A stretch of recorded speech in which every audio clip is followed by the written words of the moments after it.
A service of KIBMradio.com, the Internet's home for an all old-time radio.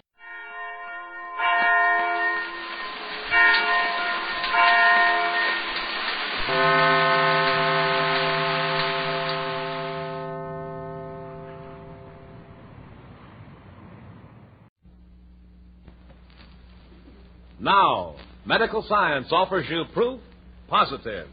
Yes, medical science offers you proof positive. No other leading cigarette is safer to smoke because no other gives you less nicotine, less throat-irritating tars than the new, smoother, better-tasting Raleigh.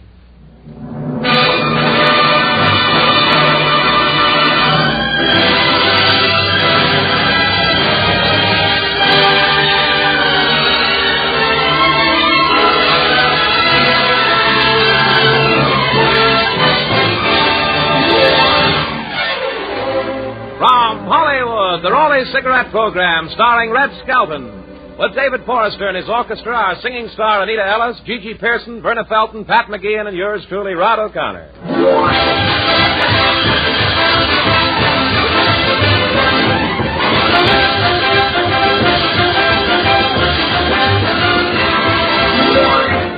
It's a pleasure to bring you Metro Goldwyn Mayer's popular comedian and the star of the Raleigh Cigarette Program, Red Skelton.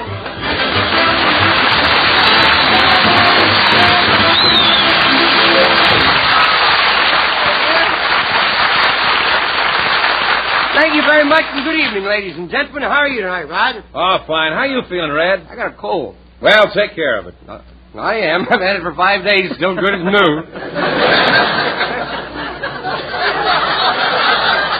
Well, I hear Mr. Raleigh's gone back to Louisville. Yeah. Do you have any trouble getting train reservations? Well, a little. The Santa Fe, all they had for him was an upper berth.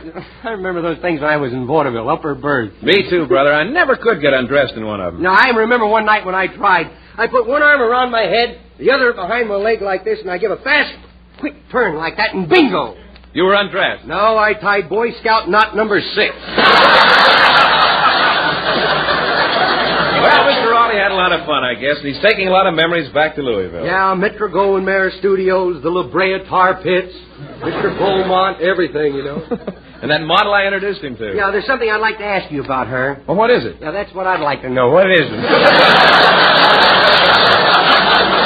Don't you know any girls with teeth? Boy, what a girl. She's cotton stockings, you know. Either she's overconfident or she just don't care. One of the Hey, how much does she weigh anyhow? 280, I guess.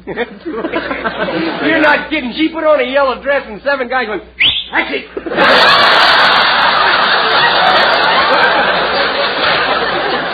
I'm proud, man. That ain't it.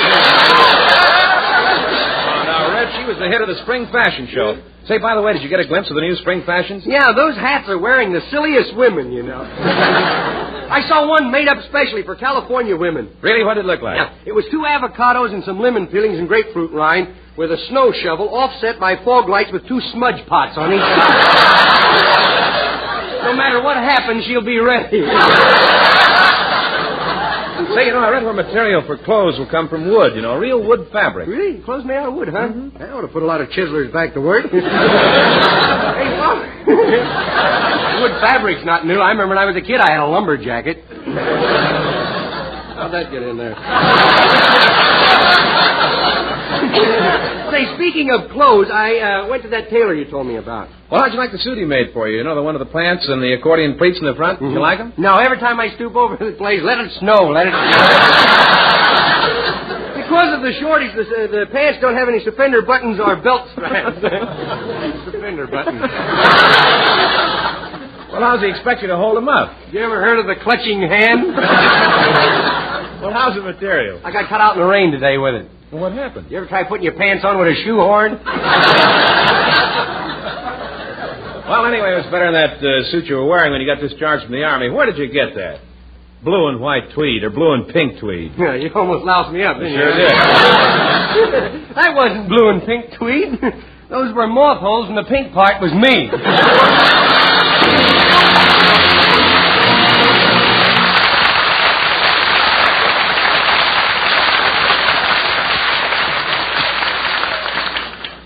Now, medical science offers you proof positive. Yes, medical science offers you proof positive. No other leading cigarette is safer to smoke because no other gives you less nicotine, less throat-irritating tars than the new, smoother, better-tasting Raleigh. Yes, exhaustive scientific tests of America's 6 biggest-selling brands based on a method used by the United States government. Tests certified by a jury of 14 distinguished doctors, including throat specialists, have proved conclusively. No other cigarette gives you less nicotine, less throat-irritating tars, so no other is safer to smoke. Yes, Raleighs are right. Right for taste, right for throat. So enjoy Raleigh's rich tobaccos, that smoother, more satisfying Raleigh flavor. Remember, medical science now offers you proof positive. No other cigarette is safer to smoke because no other gives you less nicotine, less throat-irritating tars than the new, smoother, better-tasting Raleigh. And now our lovely Anita Ellis will sing Atlanta, G.A.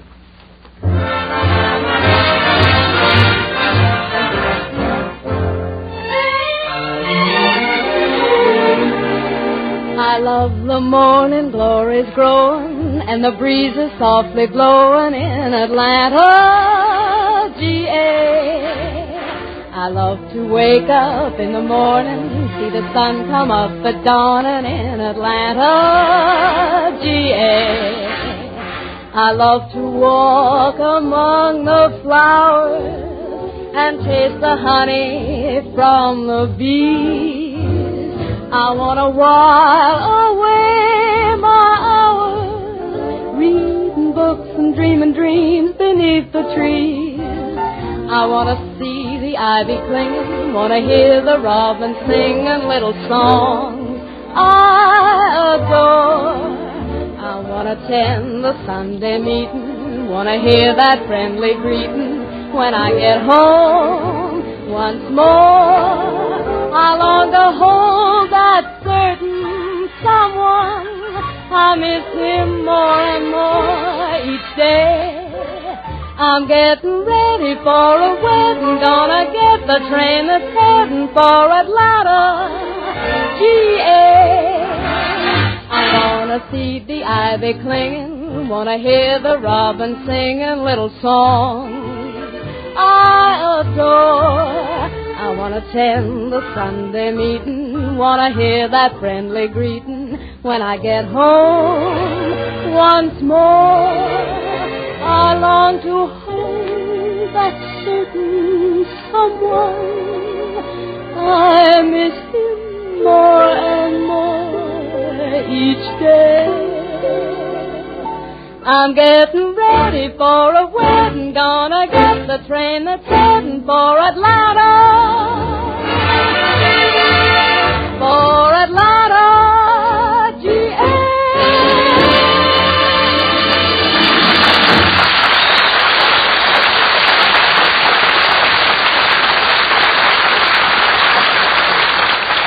Tonight we fan the pages of the Skelton Scrapbook of Satire through stories entitled The Traffic is Terrific. Our characters are fictional. If there's any similarity to persons you know, don't brag about it. Chapter 102 is entitled Getting a Driver's License.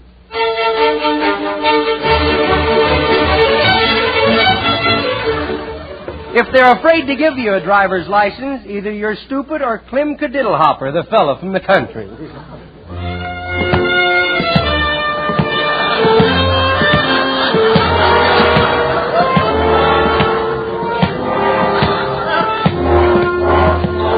Yep, here I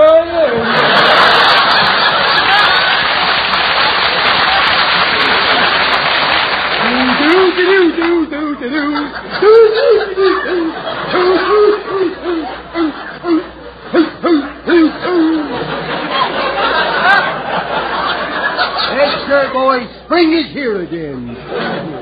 I guess I'll drive my new car over that I just bought to see Sarah do. Spend my last dime to buy this car. Of course, I ain't complaining. Where else could you get a better buy for 10 cents? Well, there's somebody coming down the middle of the road now. There's a sight you very seldom see. Especially in California, a pedestrian standing up. Howdy, Clem. Well, Sarah do. Howdy doody to you, too.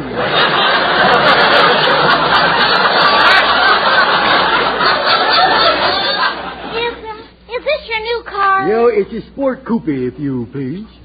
Well, is it a convertible? Yeah, you put the top down, you got the nicest garbage can you ever wanted. How'd you like to take a little ride with me, Well, I don't know, Clem. Can you drive? Can I drive? No. You women expect a man to do everything, don't you? Well, do you have a driver's license? No, can't say that I have, no. Well, then you can't drive without one. Oh, come on, Clem. I'm going to take you down to get a driver's license. Okay. I'll hop in the car. This door won't close. I wonder what's keeping it from catching. You didn't give me a chance to pull my ears in. Well, here we go.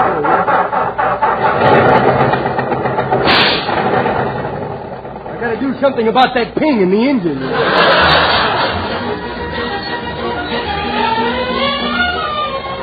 I think it could use a little bicarbonate if you had. Well, here we are at the Department of Motor Vehicles. Yep, here we are. Oh, Clem, why are you panting? There's no floorboard on my side.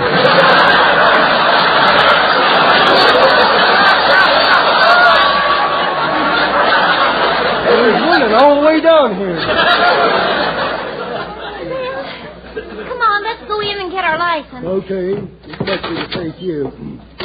Good afternoon. What can I do for you? I'm Clem Kadiddlehopper. Sorry, I can't do anything for that. Officer, Clem wants to get a license. The Humane Society is next door. Now, I ain't no dog. I'm sorry I made that mistake. I guess I was thrown off by his Cocker Spaniel ears. Now, just a minute. I don't have Cocker Spaniel ears either. The way I got them tucked in my collar here. Well, do you both want to take a driver's test? No, just him. Well, miss, you wait over there, and I'll take care of your boyfriend. Well, I'll wait out in the car. Okay, kiddo. Well, first I'll have to test your eyes, all right? Sit down and face the eye chart, Mr. Kadiddlehipper. Kadiddlehopper's the name. Just swallow your tongue. It's easier to say that. All right, Adam Brain. Okay. Put your hand over your left eye and read what you see on that chart. Okay. I'm finished.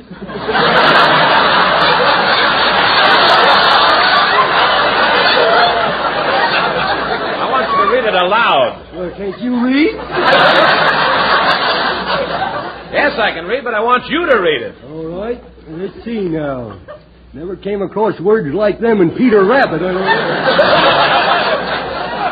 There must be some mistake. I wanted the license so I could drive in the United States. Them words there kind of throw me. The first two look familiar, though. They used to play football for Notre Dame, didn't they? Come on. Read that eye chart. Don't you want to pass this test? That's a good idea. Let's pass this one and go to the next one, huh? How can you be so dumb and still stay alive? Oh, no, I ain't telling you.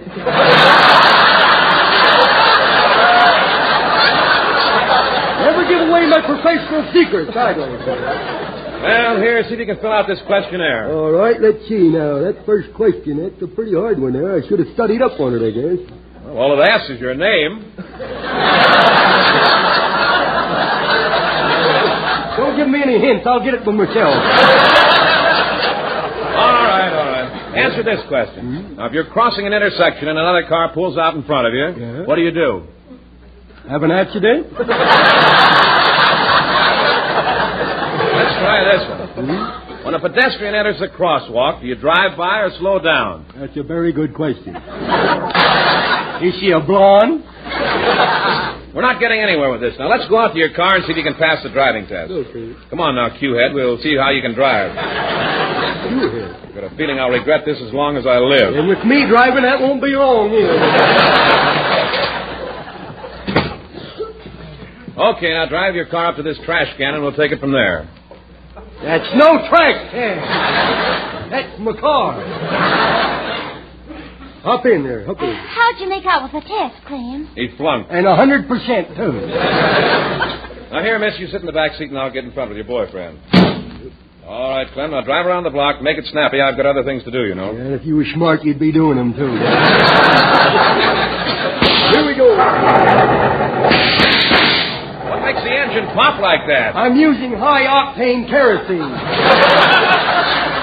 Now, you're coming to a safety zone. Do you know what that means? Yes, sir. That means look out for the pedestrians. That's right. Then when you see one, try to beat the other cars to him.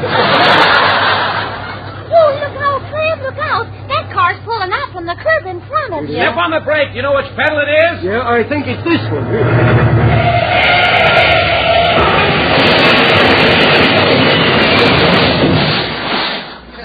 Maybe it's the one next to it.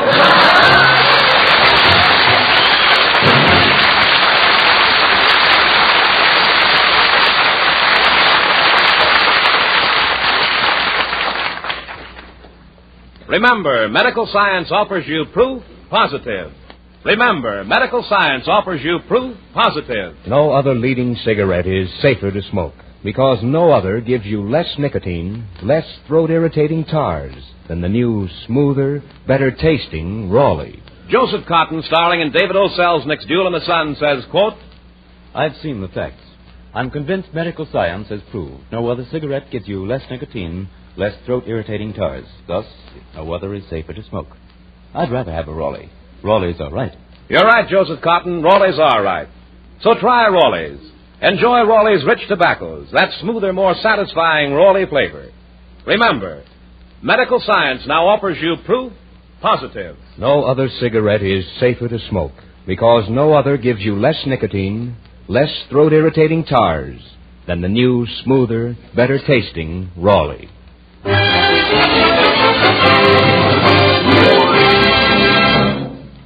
David Forrester and his orchestra now play one of the most famous of Spanish dances, Malagueña by the Cuban composer Lecuona.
much, David Forster. Chapter 104 of the Skelton scrapbook is entitled Junior Police.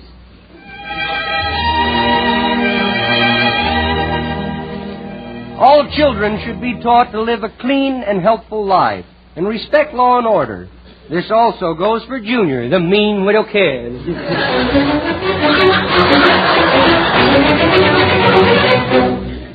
Junior, where are you? What are you doing? I'm sliding down the banister. Did you remove my face from the bottom step? Yes, I did. Now you're going to get a whipping. No, not after I've been sliding down the banister. To be a sport, give me time to cool off, Junior, what am I going to do with you? Yeah, I don't know. Why don't you play outside with that rubber ball you found yesterday? No, I might run into the little boy I found it from.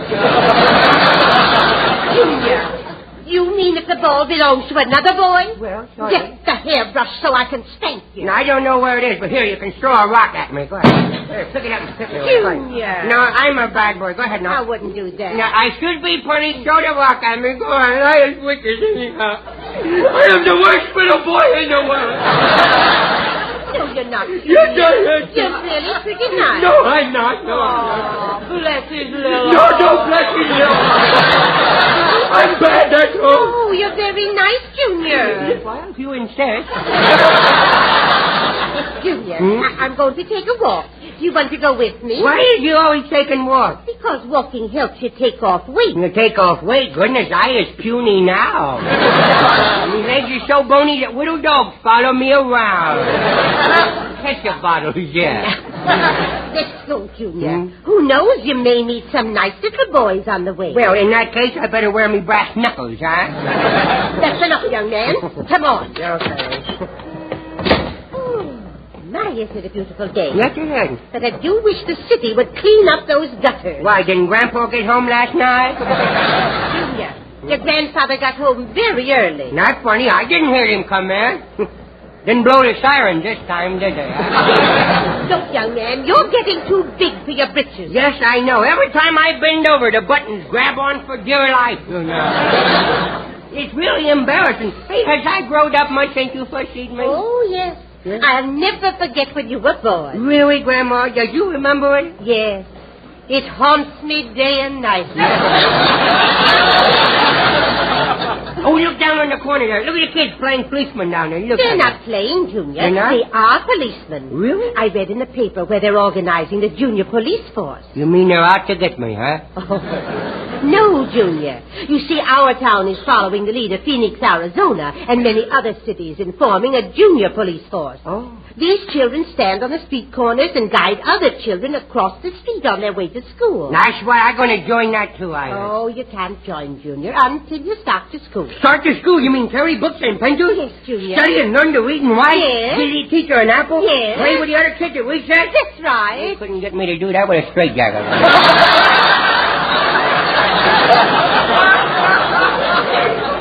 Well, if you're anxious to join the junior police, you would have to promise to do all you can to make your home and your town a safe place to live in. Oh, well, I was getting tired of my chemistry set anyway, you know. Who's that driving up? It's the cop. I knew it. They finally tracked me down. Let me out of here. Let's take it on the lamb. Get jigged up, kiddo. Junior, come back. I'll meet you when it blows over. I know a doctor that can change me face. That's fine. Good afternoon, madam. Well, what is it you want, officer? I came to see you about your little boy. What has he done? Well, I don't know. I don't think he's done anything. You must be a stranger in town. I thought maybe he'd like to join our junior police force. Oh, he'd love to. Won't you come in, officer? Thank you. Junior, where are you? Junior, I see you under the sofa. Stool pigeon. Come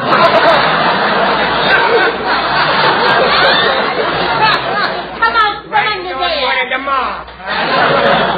Do you hear me? Come out from under there. Yeah. Well, how are you today, young feller? I'm terrible. I've been in bed 2 days with 3-day measles. And there's catching, too. I'll flick some ammonia out of No, he's depressed. you. Yeah, he's the one that's fresh. He spoke to me and I don't even know him. Look, Sonny, I came to ask you to join the junior police force. Now, you never get... Join the junior police force? That's right. Well, this is not a booby trap, is it? No, son, you look like a nice little gentleman. You better take another look, bud. Won't it be wonderful, you a junior policeman? You mean I can carry a billy club and give people tickets and stuff? Yes, and you wear a red uniform and a badge and blow a police whistle. Oh, I do believe I've died and gone to heaven. Of course, you know, Junior, you're rather young for the force right now, but we are trying to enlist all the little boys and girls in our program so they can qualify as soon as they start to school. Really? I got news for you. You're a windy old bird, ain't you? Oh, you wait until I get to be a junior policeman and I see some guy driving by and I stop him, boy. Just let me get my hand on him. Uh-huh. And then what will you do to him? Well, I will say to him, pull over there. Why don't you drive a little slower and see our city? Or would you rather drive faster and see our jail? Or would you rather see some little kid get killed because of your carelessness?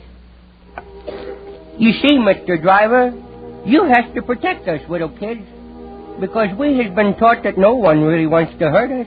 And that's why sometimes we run out in the street, we just don't think. And if you don't stop your crazy driving, you might hit a man, woman, child, or even a little animal, regardless of what it is. If you carelessly take its life, you'll be responsible for that lonely feeling that's left in a home when that loved one never returns. And the memory of a lifeless little body won't be worth the 5 minutes that you tried to save by speeding. Now, don't get mad, Mr. Driver, when I give you this ticket because it's merely a memo of safety and not a punishment. I'm proud of that, Junior. You is? Well, okay, kiddo, but when I get to be a policeman, there can be no more spankings, you know. Because you molest an officer, you taking the law in your own hands. Now send you so far up the river, kiddo boy, it would take Eskimos to deliver the mail to you. Well, starting right now, you must try and be a good little boy so that the junior police will take you in. That's what I'm going to do. And right now, I'm going to go upstairs and take that bear trap and that 5-inch firecracker out of Grandpa's bed.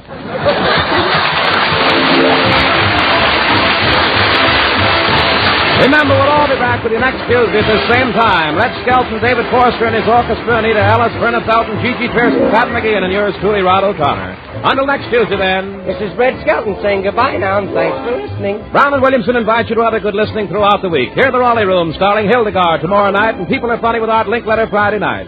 And return with Red Skelton next Tuesday. Red Skelton is heard in this program through the courtesy of Metro Goldwyn Mayer.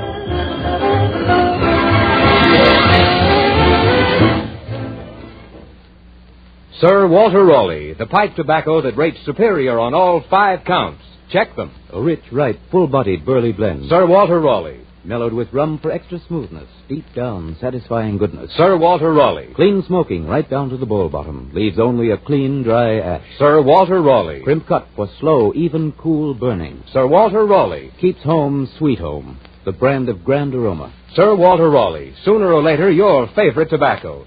Yes, a favorite in the Army, Navy, Marines, and Coast Guard, with men everywhere who appreciate quality pipe smoking.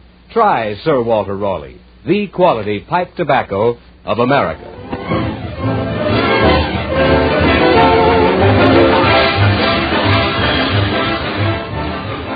Red Skelton is brought to you by the Brown and Williamson Tobacco Corporation.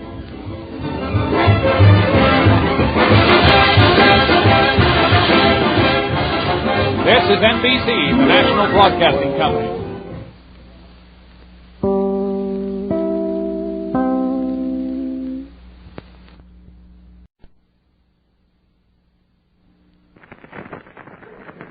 Now, medical science offers you proof positive.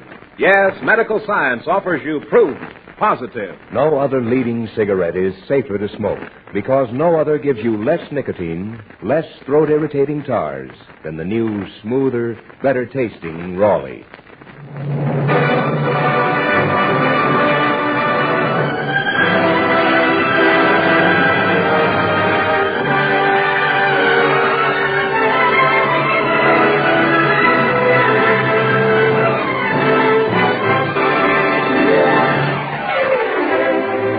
From Hollywood, the Raleigh Cigarette Program, starring Red Skelton with David Forrester and his orchestra, our singing star Anita Ellis, Gigi Pearson, Verna Felton, Pat McGeehan, and back from the CBI, our guest, Wonderful Smith, and yours truly, Rod O'Connor.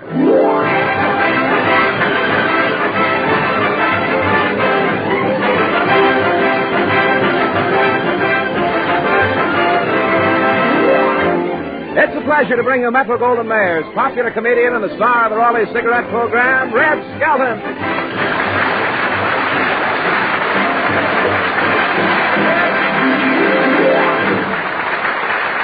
Thank you very much, and good evening, ladies and gentlemen. Well, spring is here, you know. Yeah. Everyone's glad spring's here, too. I was over at Griffith Park this afternoon, and even the benches applauded.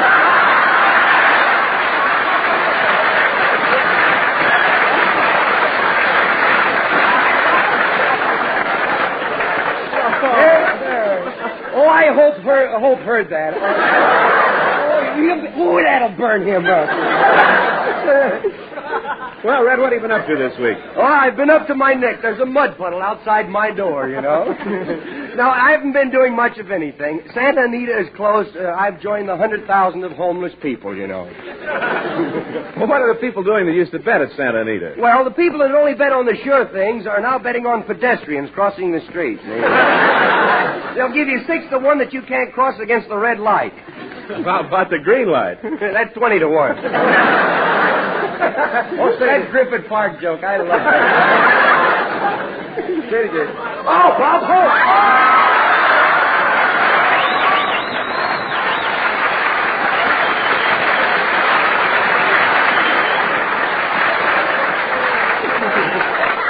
Yes, sir, it's really spring. I know it's spring. I went by Griffith Park this morning while the benches were applauding.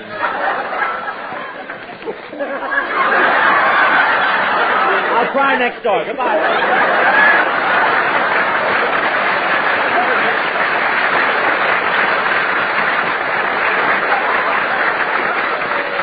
Hey, Bob, why don't you try the frost warnings? They come on next. Oh, there's a great guy. After all these years, I've been following Hope. They say after there's no more hope, then comes Skelton. Oh, say, Red, did you see the write-up you have in Screenland Movie Magazine? Oh, yes. I got a color picture of you in there. It's really something. Oh, well, don't let that picture fool you. Down deep inside, I'm not healthy at all. In fact, I took off my shirt, and I was hissed out of the YMCA. The Cub Scouts were in training there. Well, why don't you see a good doctor? Yeah, I did. He's very modern. He don't say stick out your tongue. He just shows you his bill and it falls out. Well, what does the doctor charge? Oh, $1,000 a visit. Does anyone pay it? No, but he just likes to see their tongues fall out. Well, what did the doctor say is wrong? Well, he said I had a falling stomach. Of course, I didn't believe him until I tripped over it going out the door. Well, you know, the best way to find out if you're really healthy is to try and buy life insurance. I did. No soap? No life. Well, David. Good evening, friends and the world listening. David, the way you read clean lines is a dirty shame.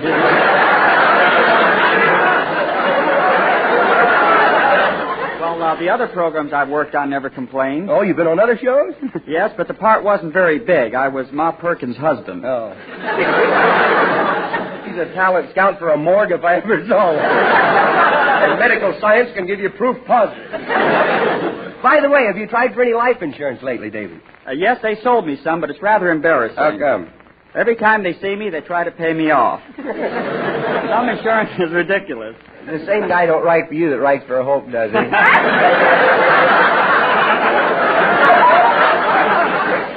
don't think that's so ridiculous. I didn't think so either, the way you stood over there to read that line.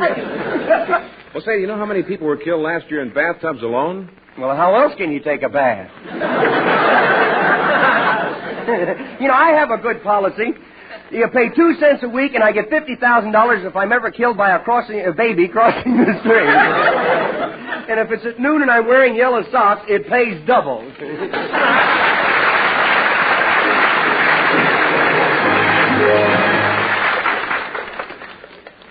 Now, medical science offers you proof positive. Yes, medical science offers you proof positive. No other leading cigarette is safer to smoke because no other gives you less nicotine, less throat-irritating tars than the new, smoother, better-tasting Raleigh.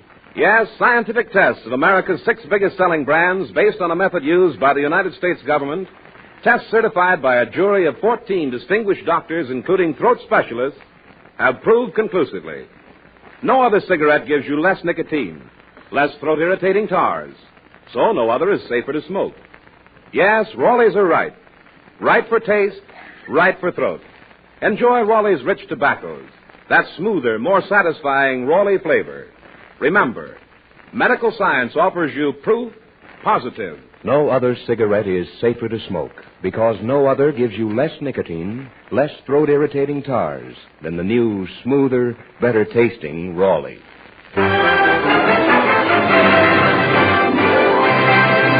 And now our lovely Anita Ellis will sing All Through the Day.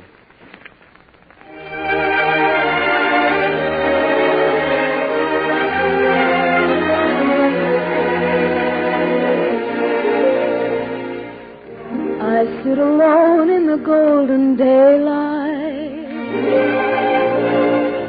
but all I see is a silver sky. For in my fancy I sweep away light and keep my image of the sky. Just the way we like it, you and I.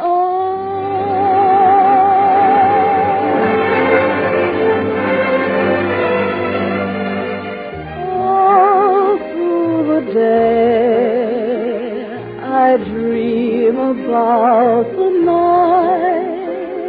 I dream about the night here with you. All through the day, I wish away the time until the time when I'm here with you. Down falls the sun, I run to meet you. The evening mist melts away. Down smiles the moon, and soon your lips will come. The kiss I dreamed of all through the day.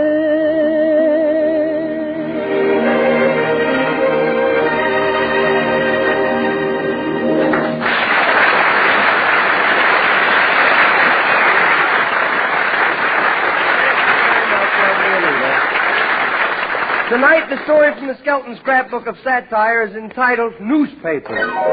Our characters are fictional. If there's any similarity to persons living, it's not only a coincidence, it's a dirty shame.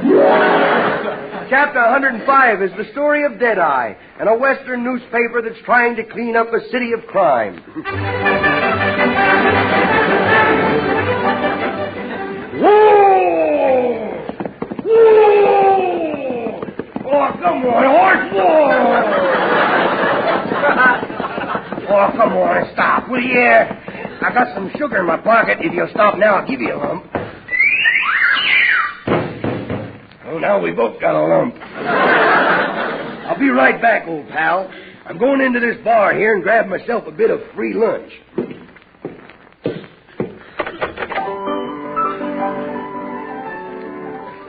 Well, bartender, I don't care much for this free lunch. I got something stuck between my 2 front teeth. Can't get it out. You don't have a toothpicky, do you? No. Don't have a piece of string or spaghetti I could use, have you? No. Well, then there's only one thing to do. Don't know where there's a good dentist, do you? I just found a little cavity up here. Well, Deadeye, Well, Wonderful Smith, how are you? Oh, you sure look good. You look like a handsome cowboy movie star. Yeah, did you ever see one of them cowboy movie stars? Nope, that's what I mean. You look like something I ain't never seen. I hear you're working for Maggie the Clipper's newspaper. Yep, my allotment was cut off and I just had to get a job. Well, what's the latest news? Well, did you see the evening paper? I don't read the paper myself. In fact, I don't read nothing with writing on it. What do it say? Well, Miss Maggie has started a cleanup campaign. Yeah, what for? Well, it's the newspaper's duty to make the town clean and safe for good law-abiding citizens. Yeah, well, we only got 2 good law-abiding citizens in the town. What did you say? I said, we ain't got no law-abiding citizens. Say, what do them big black words at the top of the paper say? It says the sheriff has given notice that all the gamblers, cattle rustlers, killers, and horse thieves will have to get out of town by tomorrow. Really? I wonder if the sheriff's packed yet. Yeah. Well, looky. They got you in the obituary column. Yeah? Who did I marry? It says you died March the 16th. Really? Well, now, somebody ought to told me about that. It's kind of bad walking around like David Forrester and not knowing it. I'm proud of that. That ain't it.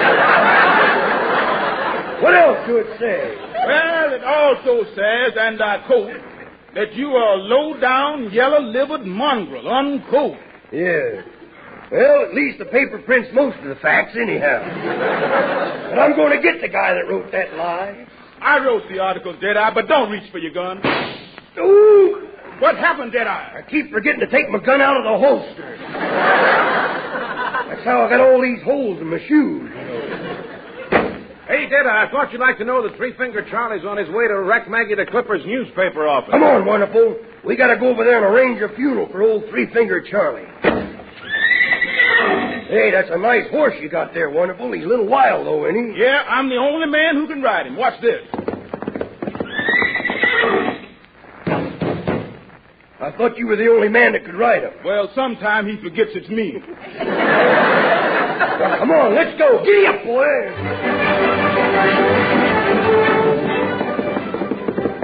Whoa!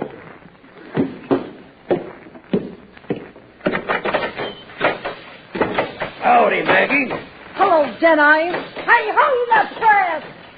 Maggie, it's been a long time since I've seen a beautiful woman. Really, Deadeye? Yeah, you don't know where I can find one, do you?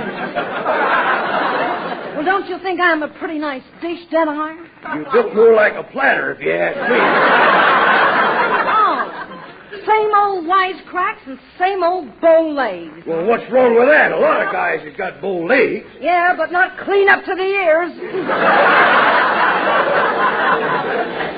Never mind that. Where's that Three-Finger Charlie, that skunk without a friend in the world? I'm right behind you with the gun in your back. What do you want? I want to tell you got a new friend. I thought I killed you once. How could you? You only shot me in the head. Bullet's still going around looking for something to hit, you know. Three-Finger, we're going to run you out of town. The people say you're a crook. Never mind the details. I don't like details myself. Now, what are you going to do? Yeah? And be careful how you answer, because you're talking to the best shot this side of Earl Flynn.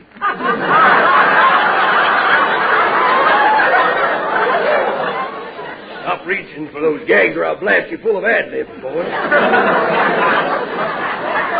Well, let's make this fair and square, huh? I'll count 3 and then we'll both draw. Okay. That sounds fair to me. It does? Yep. Of course, you don't know what I'm thinking, do you? Deadeye, you ain't planning on cheating, are you? No, I ain't planning on cheating. Probably will, though. You ready, Three-Finger? Start counting. There. Deadeye, you didn't even count. Well, that's because I know how Charlie hates details.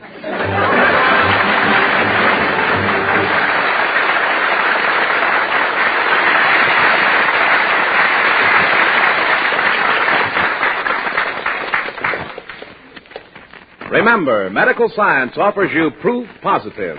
Remember, medical science offers you proof positive. No other leading cigarette is safer to smoke because no other gives you less nicotine, less throat-irritating tars than the new, smoother, better-tasting Raleigh. Charles Boyer, distinguished screen star, says, quote, I've seen the proof with my own eyes. Medical science has proved no other cigarette gives you less nicotine, less throat-irritating tar. Smoke. Raleighs are right. Right for taste, right for throat. Right, Charles Boyer. And those tests were based on a method used by the United States government.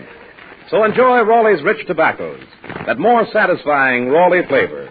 Remember, medical science offers you proof positive. No other cigarette is safer to smoke because no other gives you less nicotine, less throat-irritating tars than the new, smoother, better-tasting Raleigh. And now David Forrester plays one of his own compositions by Tchaikovsky. Pop Goes the Weasel.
David Forrester. Chapter 106 is entitled The Sunday Papers. The Sunday newspaper is Junior's dish. He loves the funnies, and when we find it 6 o'clock in the morning, everyone's asleep, except Junior, the mean little kid.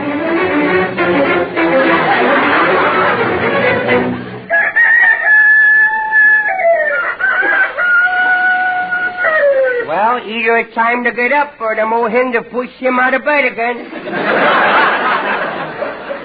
Grandma, are you awake?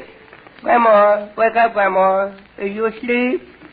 You asleep, Grandma? Not now, no. Where you go when you're asleep? I had to yell me with a head off. Junior, it's only 6 o'clock in the morning. Go back to sleep till 7. It must be 7 now. No, Junior, the alarm clock is set to go off at 7. Well, maybe it overslept. The old clock's getting pretty old, you know. It's got wrinkles in its face and dishpan hands, you know. Now stop being silly and go back to bed until 7. All right.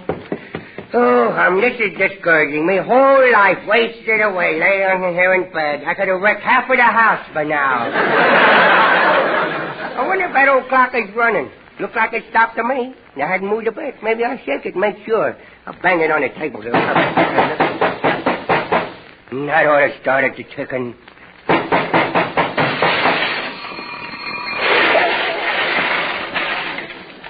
Just as I thought, it's busted.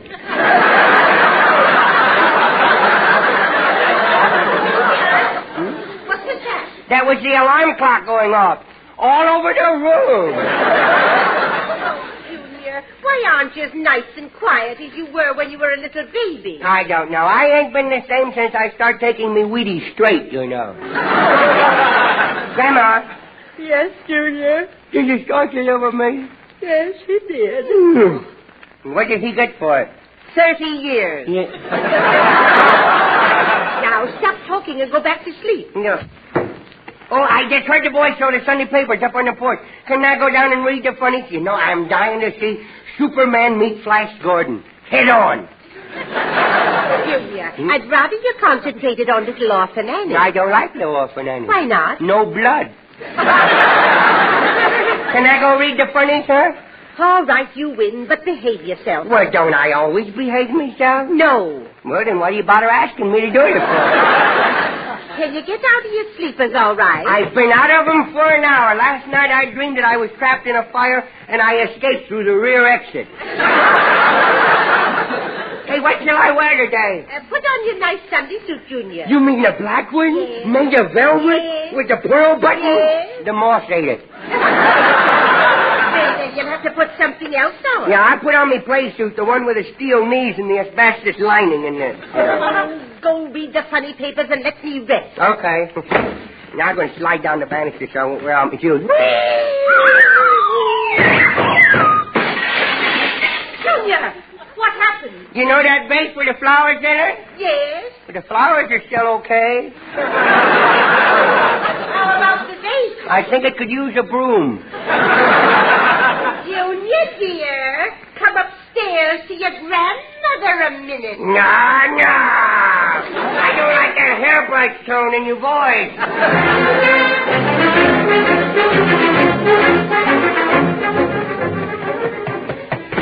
Now, I wonder where that Sunday paper is. Oh, there's Mr. Beaumont, that man from next door. Well, if it isn't Junior. Yeah. I have a hunch this is going to be a wonderful day. I got a hunch you're going to change your mind, too, you know. Hey, what you carrying a stepladder for? Well, I'm looking for my paper. I believe it's on the roof. Oh. Would you like to climb up this ladder and look for me? Climb up the ladder and look for you? That's a little silly, ain't it? I can see you standing right here. Well, then would you mind holding the ladder steady while I climb up to look for my paper? Now, he ought to know better than that. Okay, go ahead, boy. If your insurance company would hate me if they only knew what I'm thinking, you know. Now, hold the ladder steady now. Yeah, Mr. Beaumont, don't you owe me a quarter? Why, of course not. Why would I owe you a quarter, Junior? For saving your life the time you was about to fall over the stepladder. You never saved my life, and you know it. Junior, stop kicking that ladder. I may fall down and break my neck. It'll take you a long time to catch on, kiddo. All right, you win. Here's your quarter. Thank you, kiddo. You should be ashamed of yourself. I am. I should have asked for a half a buck. I'd like to get my hands on the guy that introduced your mother to your father. Now, I'm going over to the other side of the roof and see if I can locate the paper. Now, don't you move that ladder. Okay. Oh, look, here comes that old fat Mr. O'Connor, the man. Boy, now that he's up, I won't be able to see the sun for the rest of the day. Good morning, young man. Yeah. My, isn't it wonderful to be up and about so early? Isn't it delightful? Isn't it invigorating? Ah, spring. Yes, you know the benches over in Griffith Park.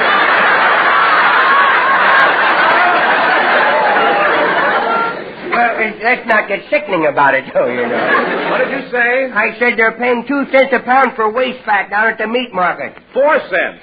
All right, 4 cents, millionaire.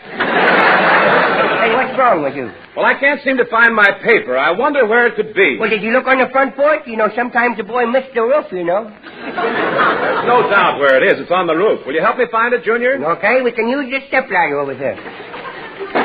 Look at it. Now, don't drag the ladder, Junior. It's liable to fall on you and break some of its rungs. Yes. Boy, you sure loves me, don't you, huh? Yes. Now, here, I'll take it to my house. Tell me, is Mr. Beaumont up yet? I think so. I ain't heard him fall. Now, hold the ladder while I climb up to the roof. Okay. Look at old Lard Boy going up that ladder. He looks like a B-29 taking off, don't he?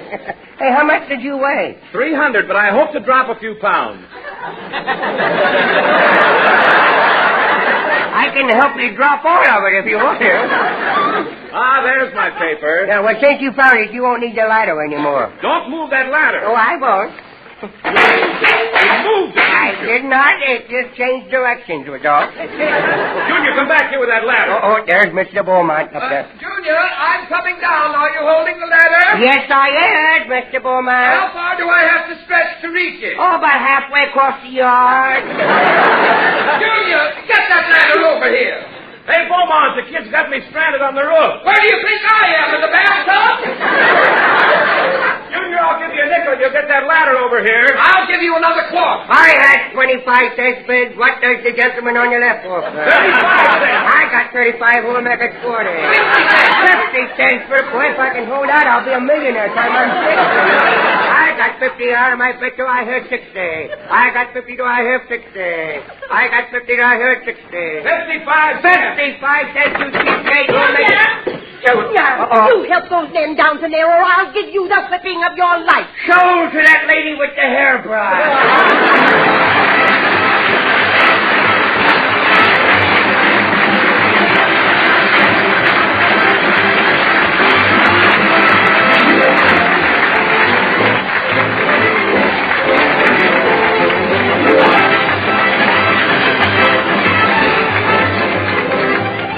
Remember, we'll all be back with you next Tuesday at this same time. Red Skelton, David Forrester and his orchestra, Anita Ellis, Verna Felton, Gigi Pearson, Pat McGee, and yours truly, Rod O'Connor.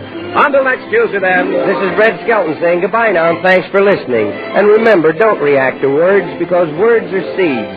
And they'll grow from a word into a sentence, and into a sentence into a paragraph, and from a paragraph into a fabulous story. And there's enough dirt in each man's mind to make things grow. Good night. Brown and Williamson invite you to other good listening throughout the week. Hear the Raleigh Room starring Hildegard tomorrow night, and People Are Funny with Art Linkletter Friday night, and return with Red Skelton next Tuesday. Red Skelton is heard in this program through the courtesy of Metro Goldwyn Mayer.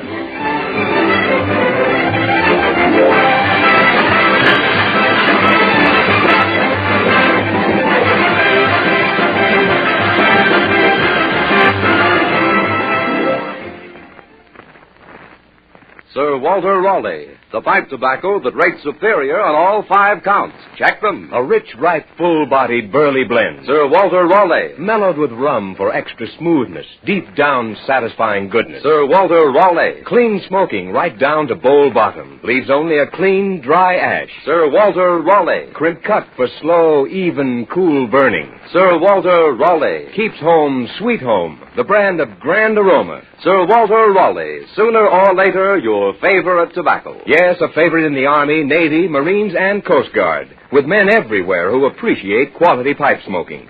Try Sir Walter Raleigh, the quality pipe tobacco of America.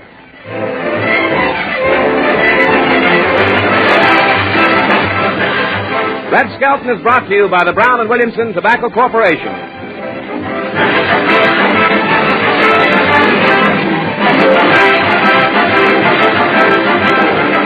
This is NBC, the National Broadcasting Company.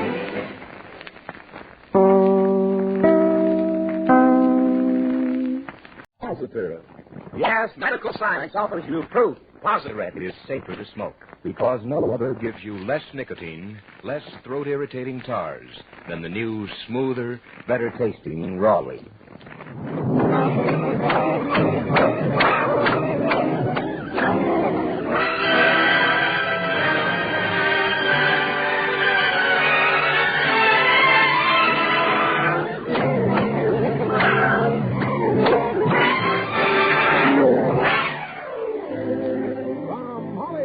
Raleigh Cigarette Program, starring Red Skelton, with David Forrester and his orchestra, our singing star Anita Ellis, Gigi Pearson, Verna Felton, Pat McGeehan, and yours truly, Rod O'Connor.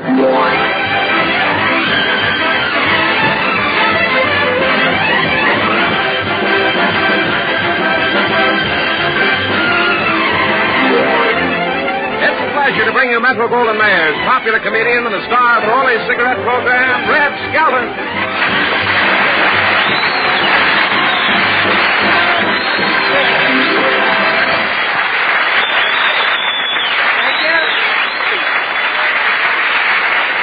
Thank you very much, and good evening, ladies and gentlemen. I feel great tonight. I saw Bob Hope over in Griffith Park selling benches today.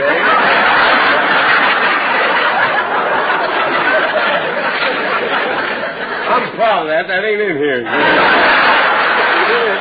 How are you tonight, Mr. O'Connor? Oh, I'm a little tired from trying to outsmart the 1st of April pranksters, Red. Tell me, did you get fooled much? Yeah, I started the day off by unwrapping a big package that I was in. Somebody played another dirty trick. They called up and said the butcher had butter, see, but I didn't go down to the butcher store. Well, what was the dirty trick? He had butter. I would like to thank whoever sent me that pound of butter. I got a pound of butter, you know. Really? Yeah. Somebody sent you a pound of butter? Yeah. And me and the mailman had quite a spread, see. The butter was melted. But we didn't let it go to waste, see. We had toast, postcards, and coffee. Well, speaking of butchers, I see the OPA has upped the price of pork and ham. Yeah. You going to ask for a raise?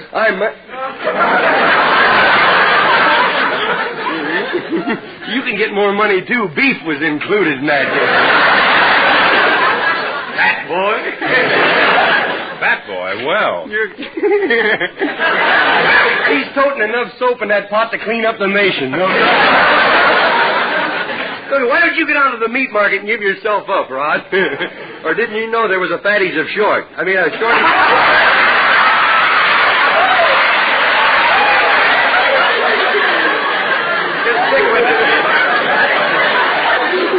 Stick with it. It's there. All you have to do is read it, yes, you know. You keep on. We may spare the rod tonight, you know. Look. Don't call me I'm no ham, you know. Hams can be cured, you know. Hello, Red. How are you, Anita? Oh, I read in the April issue of Screenland magazine that you're quite a hunter. Is that true? No, I usually find things, yeah. Well, you know, Anita, I'm handy with a gun. How'd you like to see me shoot a cigarette out of Skelton's mouth? Whose mouth? After me calling you fat boy? Oh, no. You'll drop a short round on me, boy.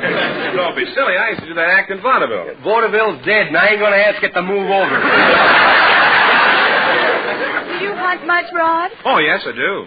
Oh, I could fall in love with a big, brave hunter. You could, huh? Well, you know, one night I was out hunting, and I see a big black thing, and I blasted away with it with my old rusty .45. Trusty. Rusty. I got caught in the California weather. Well, anyhow, after I shoot, I throw my flashlight on it, and it's a big bear. He was dead. No wrong. Yeah. How long do you figure... Oh, no. Yes, you did it all by yourself. Would you like to try it again? There was a big bear, and he was dead. No kidding. How long do you figure he'd been dead? Don't do much good after it died, does it?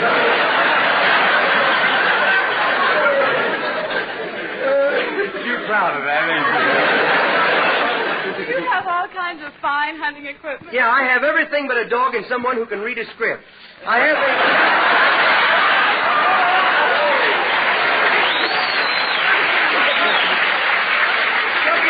I had a dog once, but he was gun shy. I fired the gun over his head, and 3 days later he come back and he says, "What's all the shooting for?"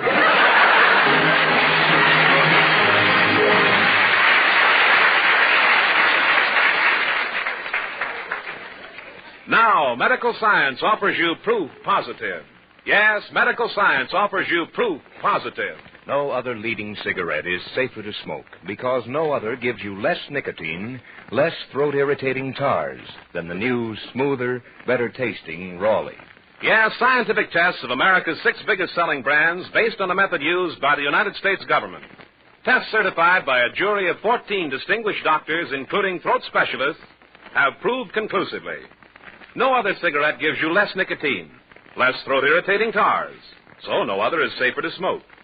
Yes, Raleigh's are right. Right for taste, right for throat. Enjoy Raleigh's rich tobaccos, that smoother, more satisfying Raleigh flavor. Remember, medical science offers you proof positive. No other cigarette is safer to smoke because no other gives you less nicotine, less throat-irritating tars than the new, smoother, better-tasting Raleigh.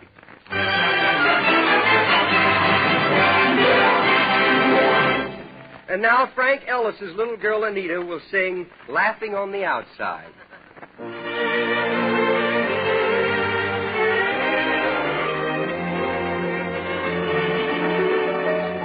The crowd sees me out dancing, carefree and romancing, happy with my someone new. I'm laughing on the outside, crying on the inside, 'cause I'm still in love with you.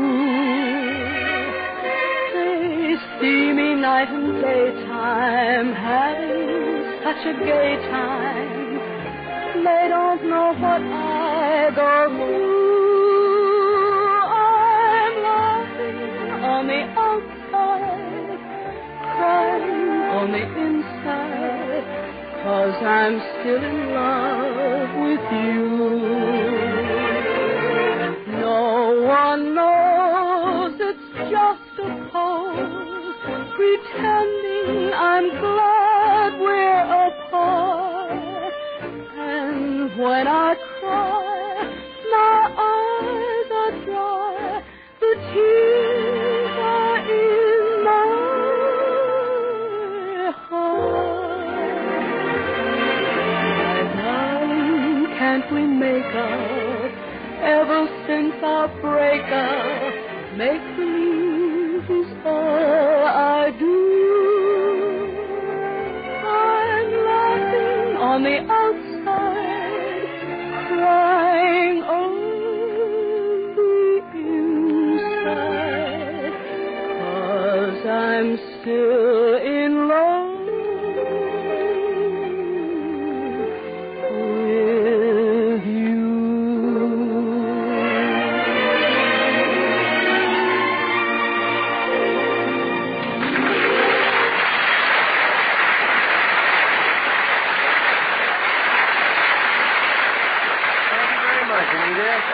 Tonight, in the Skelton Scrapbook of Satire, we find a story entitled Some People Just Won't Pay Their Debt. Our characters are fictional. If there's any similarity to persons living, it's not only a coincidence, but an impossibility. Chapter 108 is entitled, Where's That Money You Owe Me?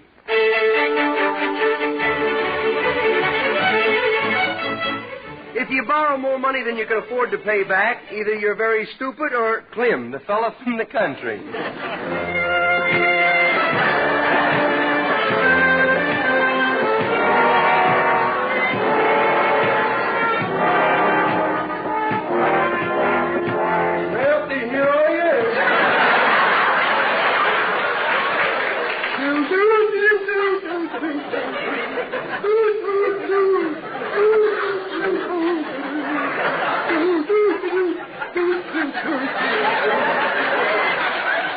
The second chorus. Well, here it is, the second day of April, I'm still at large.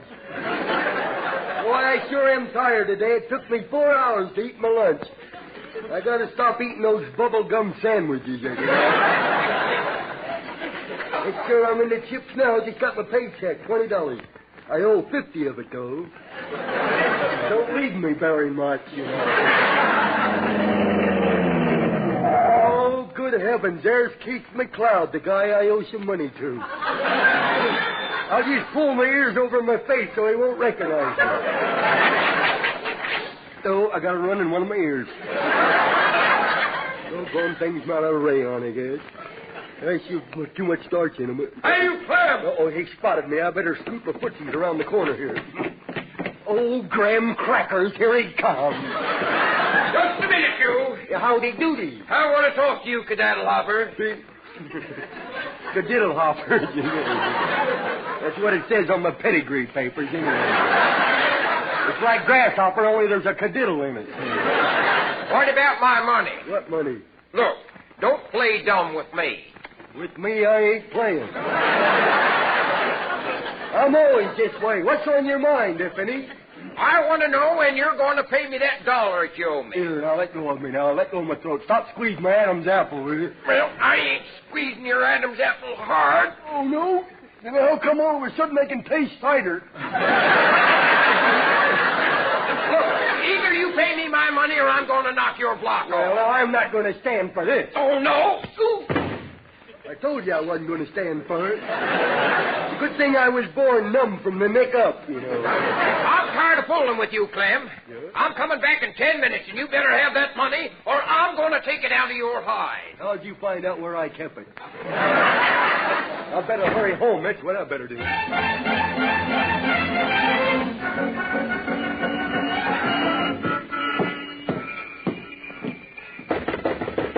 Open it. Howdy, Clem. Well, Sarah do. Howdy doody to you, too. Oh, Clem, it's good to see you. Ain't it, though? And just look why you're wearing shoes. Them ain't shoes. I stepped in some fresh cement this morning. Well, where did you get that black eye? It just looks awful. Well, it's going to look better soon because I'm going to have a broken neck to match it. Oh, Clem, you talk nonsense. And I phrase it well, too. Well, come on and tell me what happened. Well, some feller claims he loaned me $1, and just because I won't pay him back, he got sore. Why, that's ridiculous. I got a bang out of it myself. Well, are you going to pay him? If I don't, he's going to look me up and knock my block off. Why, that's awful. Oh, well, now, don't worry. My head's unbreakable, you know. Oh, Clem, you're the most stupid man I know. Well, now, that's mighty nice of you. I'm glad you appreciate me, Sarah Dew. Uh-oh, he's followed me here. Well, run upstairs and hide, Clem. Okay, too late, he saw me. Yes? All right, I caught you, didn't I? Yep. I thought you'd pull the old break. Are you going to pay me? I am not. I'm going to run upstairs and hide, and you can't stop me. Let go of my suspenders, will you?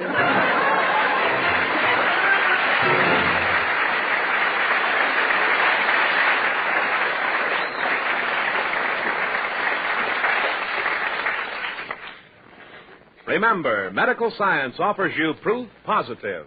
Remember, medical science offers you proof positive. No other leading cigarette is safer to smoke because no other gives you less nicotine, less throat-irritating tars than the new, smoother, better-tasting Raleigh. Hank Greenberg, Detroit Tigers home run king, says, quote, "No hocus pocus here. I've read the reports. Medical science has proved no other cigarette gives you less nicotine, less throat-irritating tars. Thus, no other is safer to smoke. Knowing the facts, I recommend Raleigh's. Raleigh's are right." Right, Hank Greenberg. And those tests were based on a method used by the United States government. So enjoy Raleigh's rich tobaccos, that more satisfying Raleigh flavor. Remember, medical science offers you proof positive. No other cigarette is safer to smoke because no other gives you less nicotine, less throat-irritating tars than the new, smoother, better-tasting Raleigh.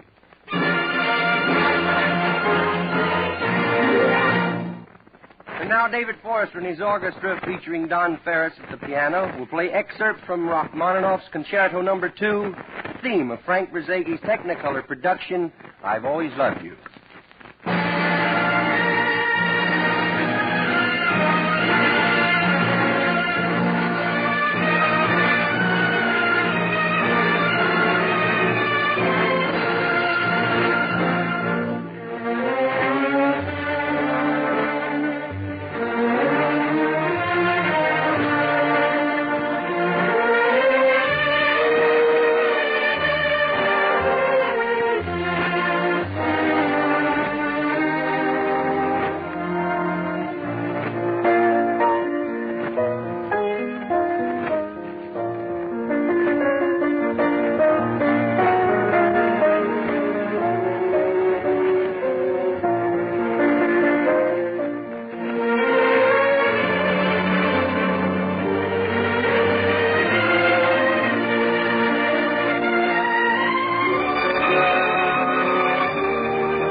David Forrester. Chapter 109 of the Skelton scrapbook is entitled Run and Hide, the Bill Collector's Coming.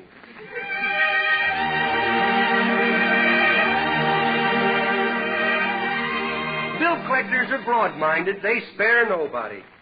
One sure way of keeping away from your door is to have someone around like Junior, the mean widow Ken.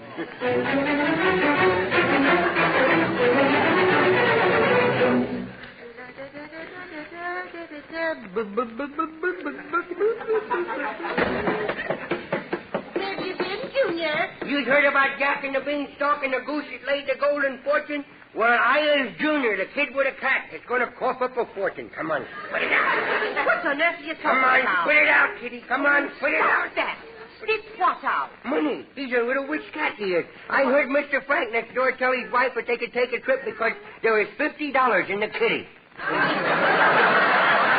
Now, if I can only get him to spit it out, Jane. Put that cat out before she scratches you. If she scratches me, she'll be listed in the obituary column 9 times. Oh, look at her, licking her paw with her tongue. Look at her. She's washing herself. Well, do tell. I thought maybe she was straightening out her lipstick or something. Going to put that cat out? All right. I'll put her outside, but she's awful widow to be carrying that much money around, you know, all the crime that's going on. Hey, Grandma, what you doing? Sewing. What kind of sewing? I'm doing the whip stitch on the seat of your pants. Always practicing, huh? Junior, what am I going to do with you? Running out of ideas, eh, kiddo? Hey, where's me slingshot, huh? Are you planning something bad? Well, you might think it's bad, but if I ain't slipping, I think it's pretty good myself. Oh, there's me slingshot. She hit it on the table there. I'll reach up and... Junior, what did you break? You know that vase with Whistler's mother on it? Yes. The old girl just had a nervous breakdown. Well, pick up what's left of the vase and throw it in the trash can. Yeah. Ain't you going to whip me? Ain't you going to knock me with your head off like you usually do? No, Junior. You were truthful. But if you don't whip me, I might do something really bad. Now, Junior. No, don't cry. You just don't want to bother with me no more. You want me to grow up and steal automobiles and stuff. You just don't love me, that's all. I want to be known to make no better, that's all. That sweet, bless his little heart. Your bless his little heart. Well, if you insist. No, not so hard. Goodness, I met you halfway. Be a sport, kiddo. Junior, if you don't watch your talk, I'm going to wash your mouth out with soap. Well, don't overdo it like the last time. I was blowing bubbles for 2 days. Who's that? Somebody coming. Wonder who that could be. I don't know. Oh, it's the first of the month. It's the bill collector. Bill collector? Yes. Hasn't you finished paying for me yet? If he hadn't, he still wouldn't take you back. Yes. Ram all the jiggers up. Weeds crap like rats. Nail down the furniture. Lock the doors. Quick, hide down in the cellar. Oh, stop acting silly. Hey, he's been out trying to get money from us before. Look, he's got a baseball bat and a blowtorch. Look. Now, keep quiet. Okay. Maybe he'll go away. Yeah. Keep away from the window. Don't hit me. Commando tactics, huh? I'll infiltrate under the table here. Be careful, Junior. That lamp. You might... Save your breath, kiddo. I knew what you was going to say anyway. I hear you in there. I heard you knock something over. Open this door. I'm a bill collector. I'm from the Ever Friendly Credit Company. Sounds very friendly to me. No, he doesn't. Boy. What's he doing, Junior? Wait, I'll look through the keyhole and see. What do you see? I can't see anything. His eye is in the way.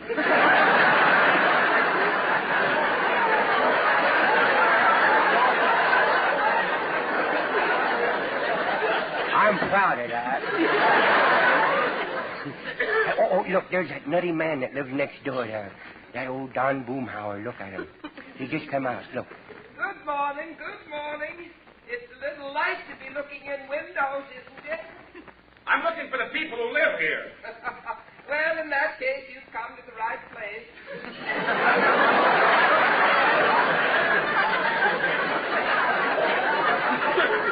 Hey, I'm going to sneak upstairs and where I can get a better view. Going to run up the steps here. Make better time, I'm going to slide up the banister. A little trick I learned watching newsreels. You know, these people are pretty sneaky. They're always hiding from me. Well, try again. Maybe they'll answer. I saw the kid outside a while ago playing with a bear trap. Yes. I'm going to peep out and see what... Oh, there he is right beneath the window. Now, he ought to know better than that. Oh, boy, what a spot for a bag of water. Boy. Shall I? Me good self says no, but me bad self says yes. Yes, no, yes, no, yes. Well, look at that. While me good self was jabbering away, me bad self filled up a bag. Well, I is going to do it. Here it goes. Way to go. It's clouding up. Yeah.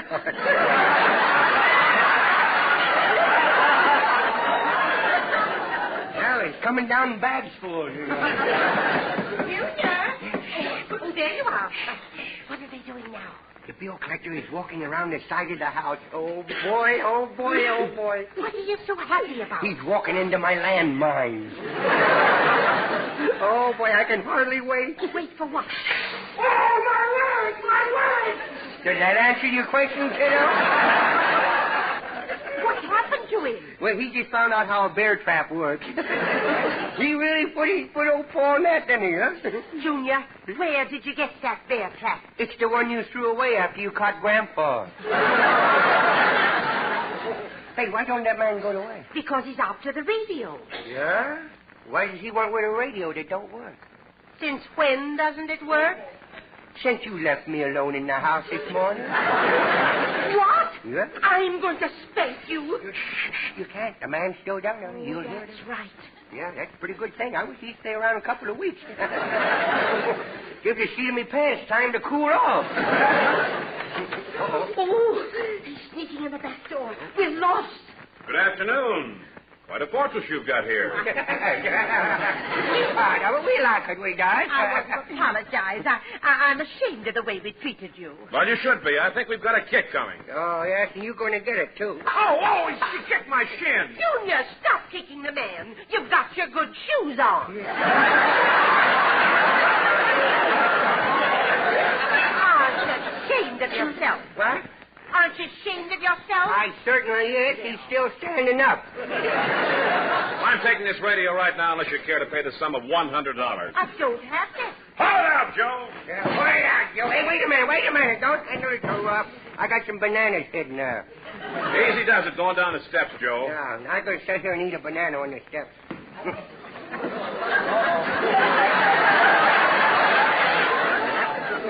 He's way ahead of me, ain't you? Wouldn't it be awful if they accidentally stepped on a banana peel? I wonder if I laid a banana peel here, they would step on it. Or maybe they would step over it. And then again, I don't know why I was sitting here with my tongue hanging out. I'm going to do it anyhow.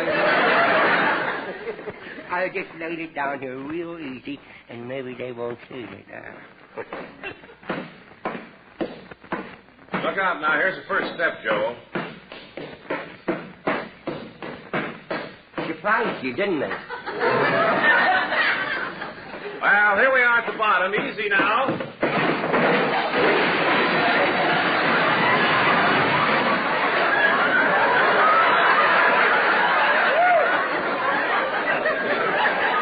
That was me delayed action banana peel.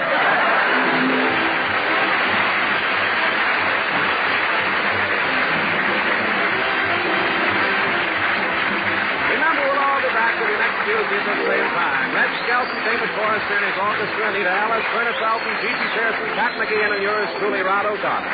Until next Tuesday, then. This is Red Skelton saying goodbye now, and thanks for listening. And remember, it takes two people to deal in a black market.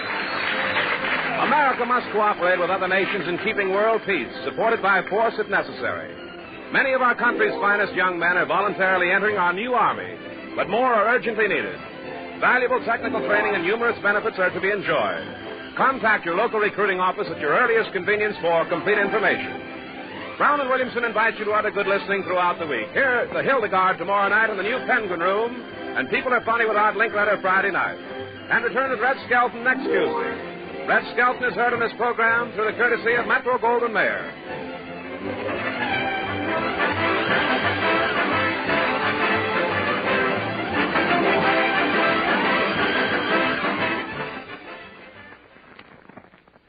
Sir Walter Raleigh, the pipe tobacco that rates superior on all 5 counts. Check them. A rich, ripe, full-bodied, burley blend. Sir Walter Raleigh, mellowed with rum for extra smoothness, deep down satisfying goodness. Sir Walter Raleigh, clean smoking right down to bowl bottom, leaves only a clean, dry ash. Sir Walter Raleigh, crimp cut for slow, even, cool burning. Sir Walter Raleigh, keeps home sweet home. The brand of grand aroma. Sir Walter Raleigh, sooner or later your favorite tobacco.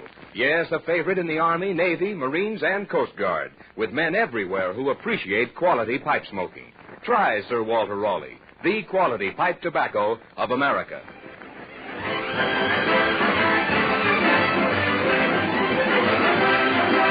Red Skelton is brought to you by the Brown and Williamson Tobacco Corporation.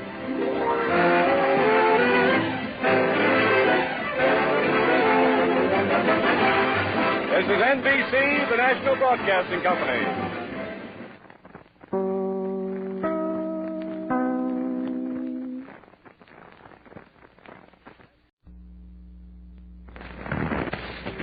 Now, medical science offers you proof positive.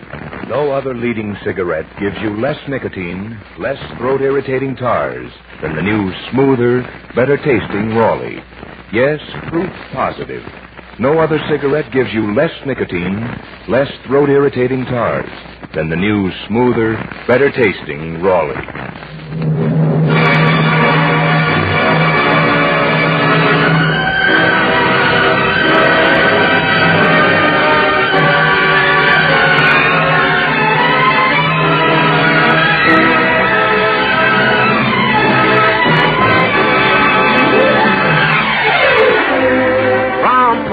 The Raleigh Cigarette Program, starring Red Skelton, with David Forrester and his orchestra, our singing star Anita Ellis, Gigi Pearson, Verna Felton, Pat McGeehan, and yours truly, Rod O'Connor.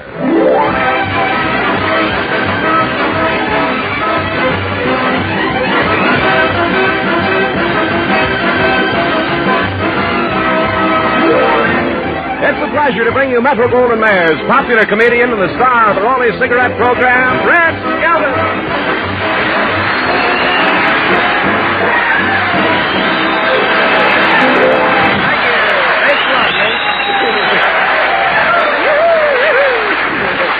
Thank you very much. Thank you very much. That kind of applause, medical science will offer you proof positive. Thank you very much, and good evening, ladies and gentlemen. Say, Rod, you should have been out in the hall a while ago. I just ran into the most beautiful blonde. Is that why you're out of breath? Yeah, I ran into her husband, too. Well, say, Red, I saw you at the premiere of the Ziegfeld Follies. Wasn't it exciting? Oh, yes. It's the biggest premiere Hollywood's ever seen. It certainly was. Everybody who does anybody was there. They make me nervous, those big premieres, though. Thousands of eyes looking at you. It's the same feeling you get when you walk out of a market with a last pound of butter, you know. Well, say, tell me, are those Ziegfeld girls as beautiful as they say? I say, are those Ziegfeld girls as beautiful as they say? Nah, I've always had bulgy eyes.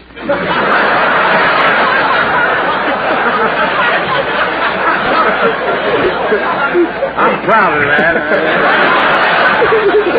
Well, who did you take with you? Well, my regular date couldn't come. The captain wouldn't give her shore leave. You know how those banana boats are, you know. So, I had a wonderful date, though. Did? Who'd you go with? Well, my date was really a beautiful girl. Beautiful long hair and, she sat there, and when I came out on the screen, she just howled. Oh, boy, I'm telling you. Well, who was it? Oh, nosy, if you must know, it was Lassie. I'll never take her again, boy. We went to Billy Berg's nightclub, and she can't jitterbug with a darn, you know. Well, say, who are some of the stars who showed up? Well, Catherine McLeod, Hollywood's newest star, was there. Is she as beautiful as they say? Beautiful. I looked at her, and she lifted me right outside myself. Then she looked at me and put me right back in it. Lana Turner was there. She gave me a tumble last night. Turner gave you a tumble? Yeah, she pushed me off the box I was standing on. I saw Bob Hope there. You mean Hope stood in the crowd to see a premiere of a picture that you were in? No, he didn't stand. He was sitting on a bench he'd borrowed from Griffith Park.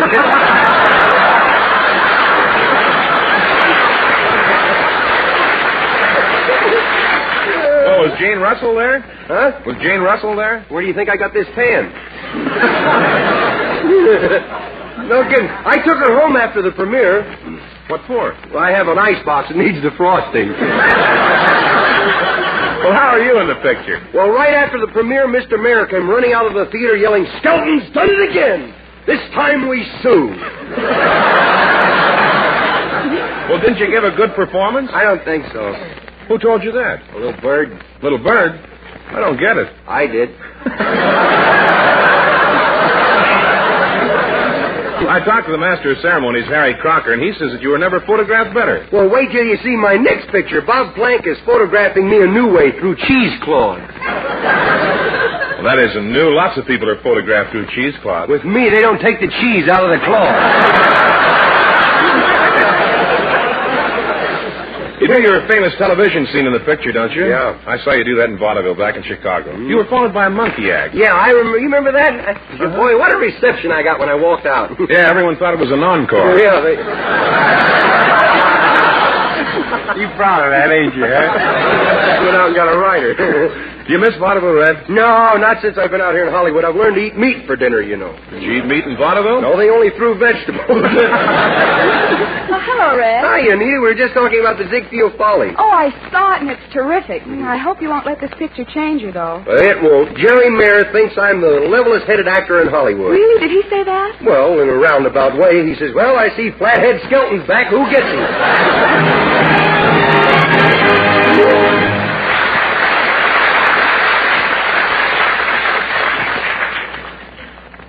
Now, medical science offers you proof positive. No other leading cigarette gives you less nicotine, less throat-irritating tars than the new, smoother, better-tasting Raleigh. Yes, proof positive. No other cigarette gives you less nicotine, less throat-irritating tars than the new, smoother, better-tasting Raleigh. Yes, exhaustive scientific tests of America's 6 biggest-selling brands, based on a method used by the United States government, tests certified by a jury of distinguished doctors, including throat specialists, have proved conclusively. No other cigarette gives you less nicotine, less throat-irritating tars, so no other is safer to smoke. Yes, Raleighs are right. Right for taste, right for throat. So enjoy Raleigh's rich tobaccos, that smoother, more satisfying Raleigh flavor.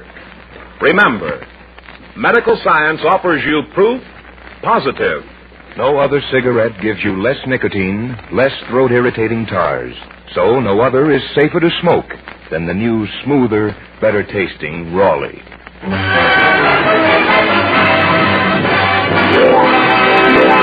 Thank you. And now, lovely Anita Ellis will sing a song that will bring back memories to the GIs. We'll Gather Lilacs, England's #1 hit.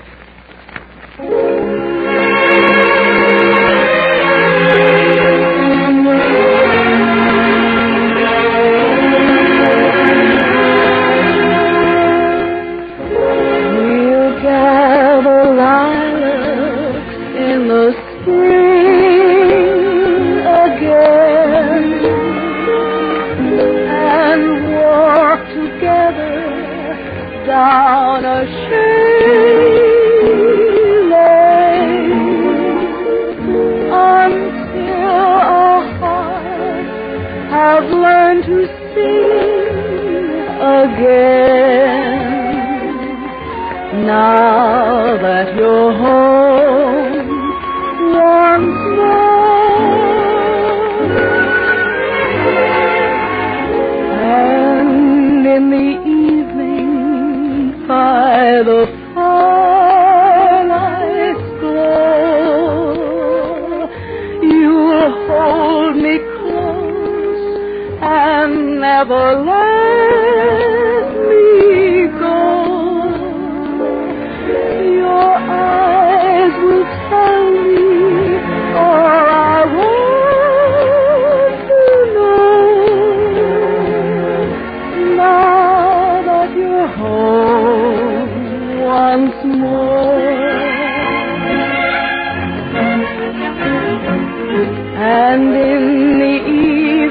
by the firelight's glow. You hold me close and never let me go. Your eyes will tell me all I want to know. Now that you're home once more.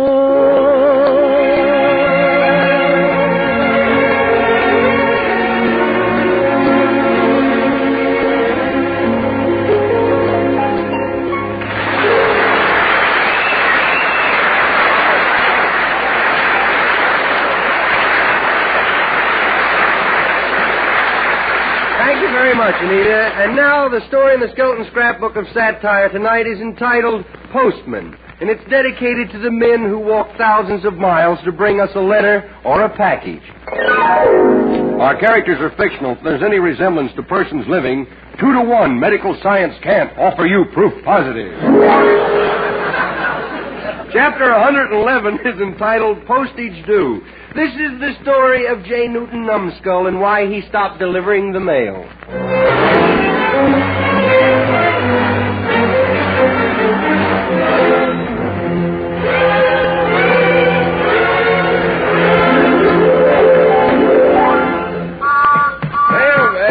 Mailman. Hello. Good morning. Oh, you're the new mailman. Yes, the post office's gain is the garbage department's loss. What are you blushing about? Well, some of these letters are pretty down to earth. But of course you realize you can be arrested for opening other people's mail. My uncle used to read all the postcards all the time when he was postman on this block. Of course, they got him on another block now. Cell block 103, I think. Well, do you have anything for me? Yes, for one thing, I have a notice here. A package that was addressed to you was sent to the dead letter office. Why did they send it there? Didn't smell too good.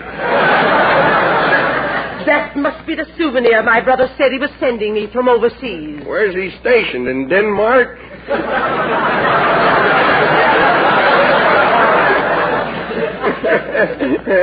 That was a joke, son. Well, here's a letter from your fiancé. That's from a finance company. Oh. Can't you read? No, not when it's written in blood, no. This is their final notice, you know. How can you tell? That picture of Jefferson on the stamp's got tears in its eyes. And it's ticking. Here, give me the letter. Oh, I'm sorry, I can't give it to you just outright like that. There's 2 cents due on it.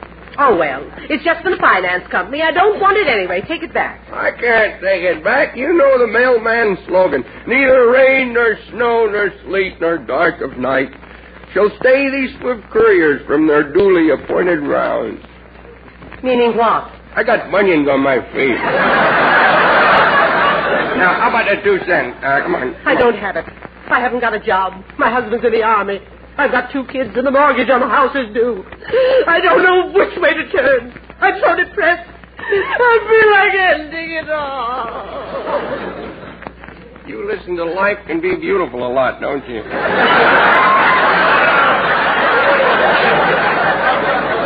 You know, I felt that way once. I started from scratch.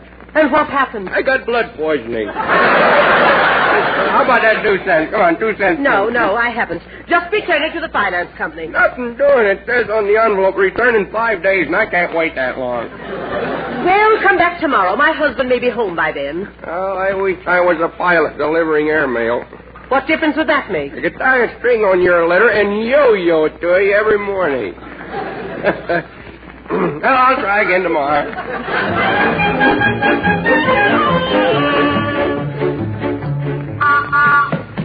Mailman.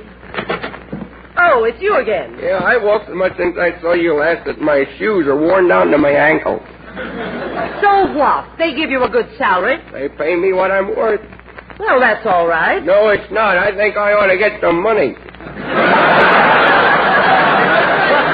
Now, about this letter here, there's 2 cents due on it, you know. If I keep bringing it back, I'm going to have to add a penny carrying charge. Well, I won't pay it. Goodbye. Oh, just a minute. Open the door. The letter's caught in it. Leave the letter there and go away. I can't. My hand's still holding on to the letter. Oh, I'm sorry. Now, how about the 2 cents is due on this letter from you, Should Live So Long Finance Company, huh? My husband isn't home yet. Try again tomorrow. Okay, I'll try again tomorrow.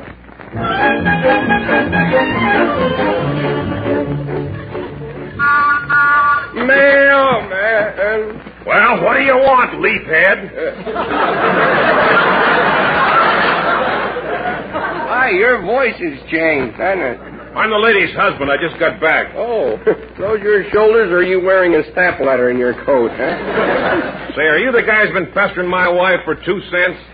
I knock your head off? Well... Oh, I don't know. What did he look like? She said he was a puny little jerk with an egg head and owl eyes. Oh, it looks like I'm trapped, don't it? You got a letter for us? Yep, right here it is. Well, let's have it. Oh, what are you waiting for? You want a receipt? No, I want my arm back. Look, you owe me 2 cents on that. There's postage. I'm not leaving until I get it, you know. Look, if you don't get off the porch, I'm going to throw you off. You and who else? Just me. Oh, I thought you were going to gang up on me. I've never saw such a crowd of people in one person in all my life. Look, are you going to beat it? No, I'm not leaving until you pay me that postage on that letter that's due. I'm tired of walking way out here every day and way back to the post office again. Day after here, now back, but wears me down. Oh, it does. Well, I'll fix it so you won't have to exert yourself.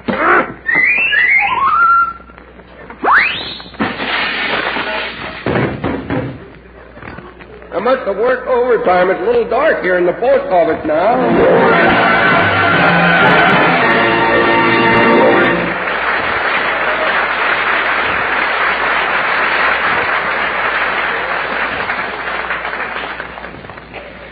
Now, medical science offers you proof positive.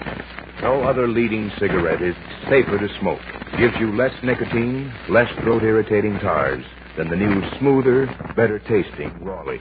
Yes, proof positive. No other cigarette gives you less nicotine, less throat-irritating tars than the new smoother, better-tasting Raleigh. Babe Ruth, baseball immortal, says, quote, I've studied the reports myself, and there's no doubt about it. Medical science has proved no other cigarette gives you less nicotine, less throat-irritating tars. Thus, no other is safer to smoke. Raleighs are right. Right for taste, right for throat. Right, Babe Ruth. And those tests were based on a method used by the United States government. So enjoy Raleigh's rich tobacco, that more satisfying Raleigh flavor. Remember, medical science offers you proof positive. No other cigarette is safer to smoke because no other gives you less nicotine, less throat-irritating tars than the new, smoother, better-tasting Raleigh.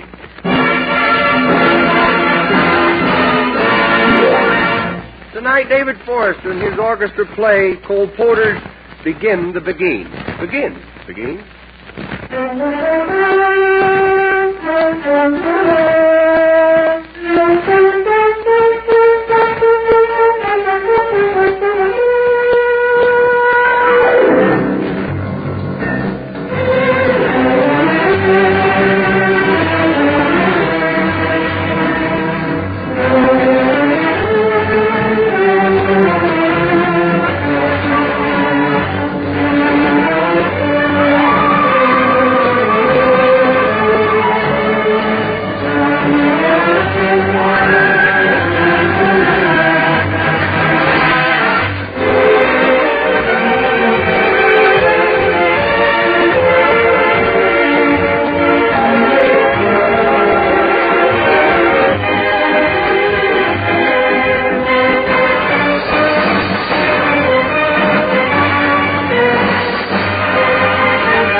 entitled The Coupon Clippers.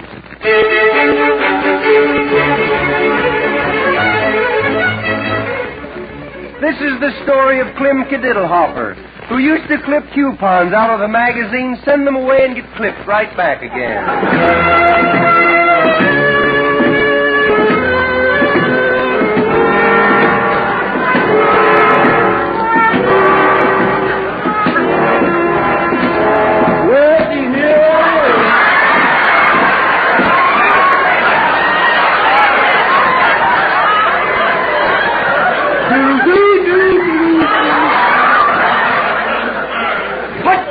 Putty.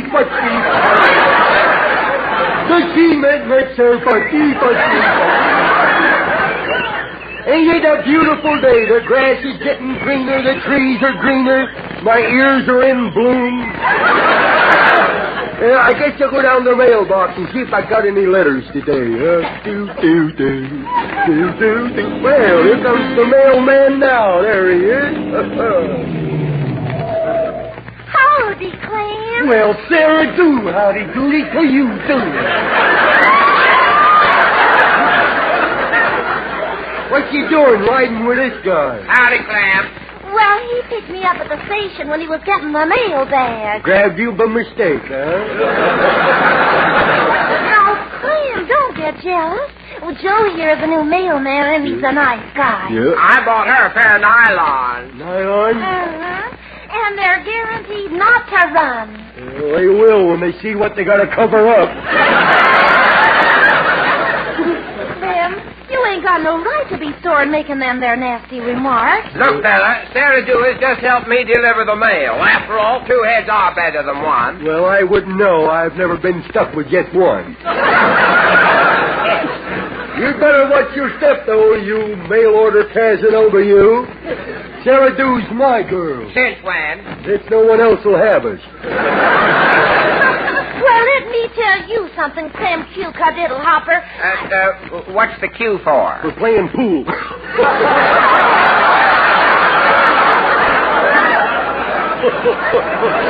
That's too fast for a meeting.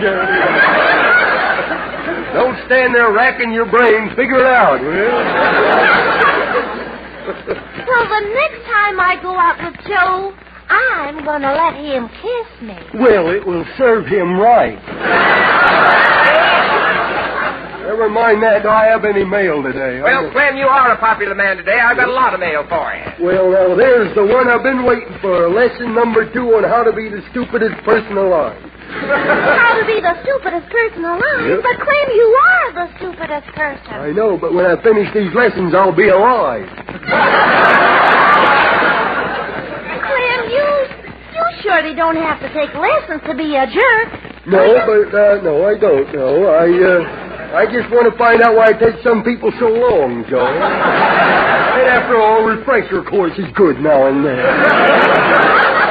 Oh, Clem, you're a moron. Yeah, and this is my 50th anniversary. How come you get all this mail? I clipped coupons. Well, but, Clem, if you must cut coupons, well, then why don't you send for something worthwhile? Mm-hmm. You know, like a book on how to raise pigs. Oh, no, thank you. I'm staying single, I am.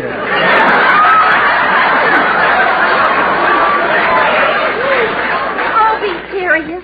There's money in pigs, Clem. Ain't you ever heard? Well, sure, they use everything of a pig but the grunt. What's wrong with a grunt? Well, what would you make out of a pig's grunt? Ointment?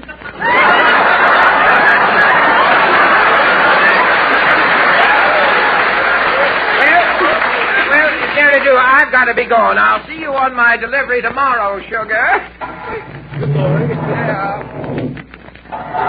See you later. Something wrong? Clem, would you please move your feet from in front of my wheels? Sorry, old man. Go ahead. You got a flat tire. Guess I got to trim my toenails, I guess.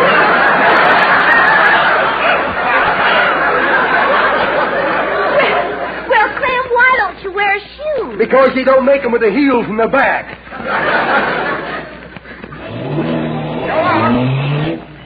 You know, he is a nice mailman. Well, Clem, shall we look at the rest of your meal? Let's look at this package, huh? Yeah, there's a package from Charlie Atlas's mother. I've been waiting for that. I sent a picture of me in a pair of bathing trunks and so that he'll get an idea what size muscles I'm going to take. Well, unwrap the package and let's see what he sent you after he saw your physique. Good. Well, now, ain't that something? An iron lung. Oh, and look, what's in this little package here? Oh, an engagement ring. Yeah, I got that for sending in the tops off of 10 boxes of mothballs. Well, where did you put the mothballs? In your closet? No, I didn't want them to get stale, so I ate them. You ate mothballs? Yeah. Well, didn't they make you sick? It helped. Do you know what mothballs can do to your system? Yeah, and I ain't been bothered with more since. Oh, gee, this here engagement ring is beautiful, Clem. Oh, it's about 10 carats, ain't it? Yeah, got a few tomatoes in there, too. Held together by celery. Well, who is the ring for, Clem? It's for the woman I'm going to marry. I didn't want to tell you, but it's for the woman I'm going to marry. Does that mean I can wear it? It certainly does. Of course, you'll have to give it back when the other woman shows up. Clem, you're insulting. That settles it. We're through, and I never want to see you again. Au revoir. What'd you call me? Au revoir. That's goodbye in French. Well, same to you. That's goodbye in Cadiddlehopper. Well, this is the end, Clem. Here, Sarah, do come back. Don't cross the street. Here comes a California car. How can you tell? Instead of a license plate, it's got a pedestrian on the front.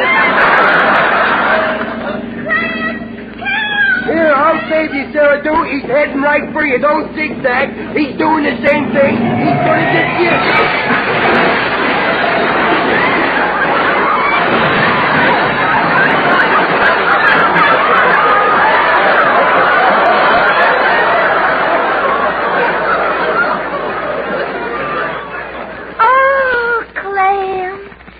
It's wonderful to be here, safe in your arms. Yep. I guess we'll just sit here and read the letters, huh? Unless you know some way that we can get off the top of this telephone pole.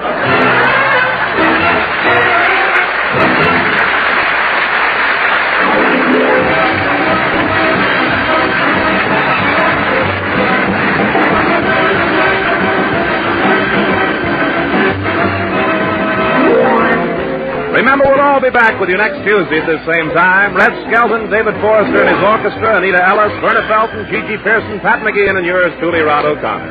Until next Tuesday, then. This is Red Skelton saying goodbye now, and thanks for listening. Oh, has anyone seen Junior? Silver anniversary Easter seals mark a quarter century of work for crippled children and for crippled children who grow up. Join the friends of crippled children.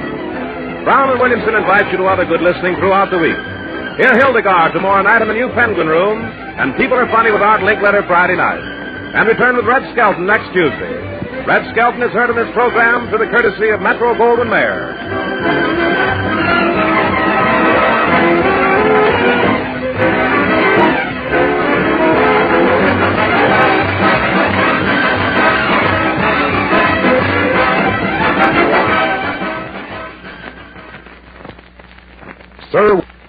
Sir Walter Raleigh, the pipe tobacco that rates superior on all 5 counts.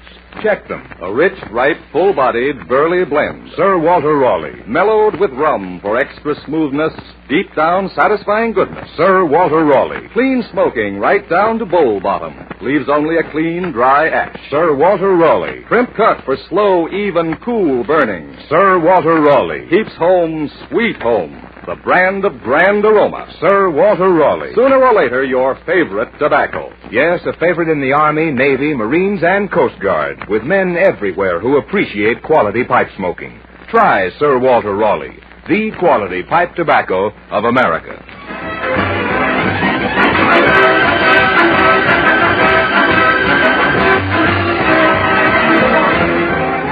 Red Skelton is brought to you by the Brown and Williamson Tobacco Corporation.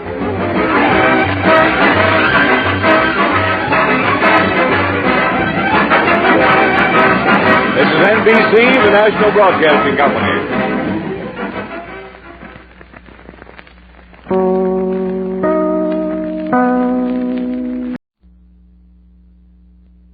Now, medical science offers you proof positive.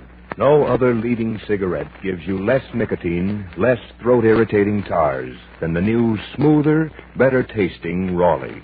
Yes, proof positive. No other cigarette gives you less nicotine, less throat-irritating tars than the new, smoother, better-tasting Raleigh.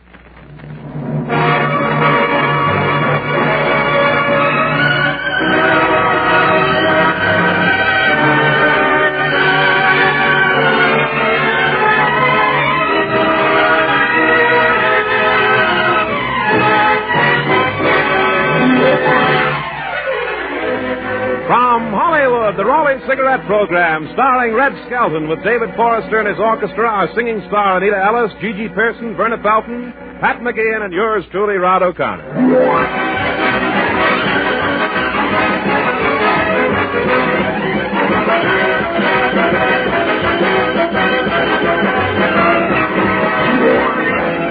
It's a pleasure to bring you Metro Goldwyn Mayer's popular comedian and the star of the Raleigh Cigarette Program, Red Skelton.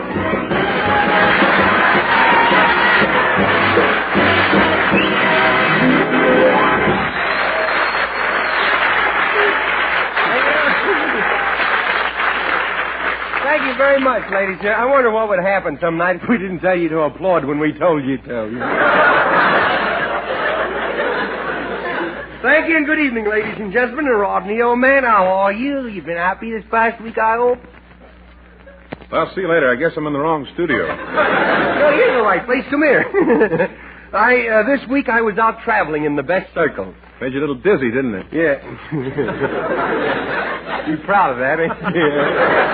No, I went to a literary tea. Literary tea? How come? Well, it was a mistake. I thought it was a tea for the illiterate. Well, in whose honor was the tea given? In Gene Fowler's honor. See, I hear his new book, Solo and Tom Toms, is one of the best books of the year. Yeah, and think of it, it's free. Of course, there's a $3 cover charge. It's a wonderful book, though. It's about Buffalo Bill, Jack Dempsey, Colorado, Montana.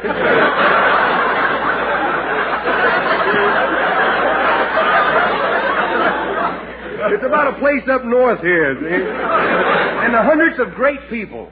Was Dempsey at the tea? Yeah, Jack Dempsey. He brought back great memories of my fighting days. You were a fighter? Yes, I was known as Kid Sweet Chariot. I was always swinging low, you know. Well, who else is at the party? Huh? Who else is at the party? All the people who are interested in books of the world was there. Carlton A. Slop and W.C. Fields was there. Bill Fields is a bookworm? Sure, he's always got his nose in a book. Big books, of course. Okay, and he reads things like 10 Nights in the Bar Room, Drink to Me Only with Thine Eyes, Lost Weekend. He even took the Grapes of Wrath and beat it with a club. He thought he could get a little out of that. You know, I love the classics myself, Shakespeare and Bacon. I like Bacon, too, but where can you get it these days? Well, tell me more about this gathering. Well, everyone was immaculate. That means no gravy stains on the tie.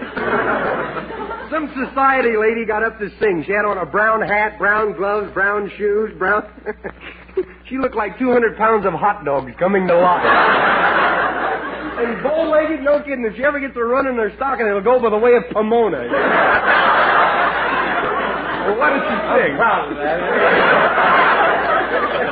Huh? What did she sing? Oh, I don't know. I think she sang Mud from the opera Henry Clay or something like that. You understand opera? No, neither do a lot of people that go. You know, once for a laugh. That's a fact. Once for a laugh, Lawrence Melchior, he sang at a concert, he sang 5 pages of the Santa Fe timetable.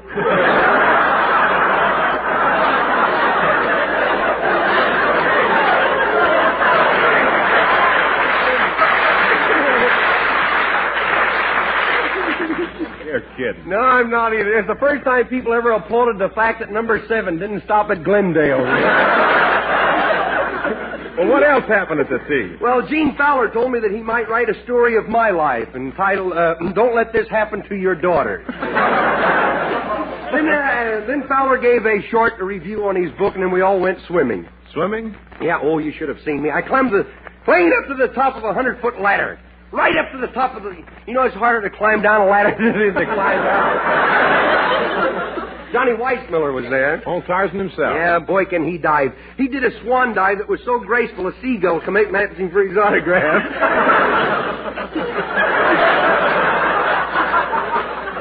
I did a swan dive, and a swan looked up, and he says, it's a lie.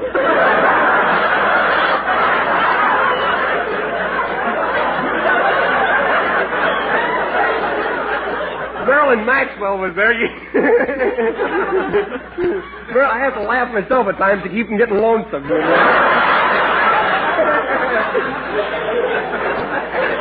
Marilyn Maxwell was there, and you should have seen the bathing suit she was wearing. It was strapless, you know. Say, Red, what holds up those strapless bathing suits? A city ordinance.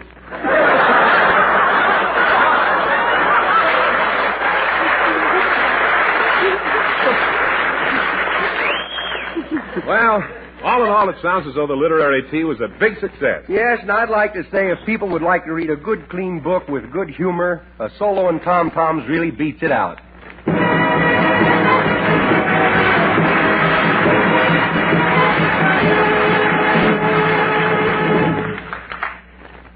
Now, medical science offers you proof positive. No other leading cigarette gives you less nicotine, less throat-irritating tars than the new, smoother, better-tasting Raleigh. Yes, proof positive. No other cigarette gives you less nicotine, less throat-irritating tars than the new, smoother, better-tasting Raleigh.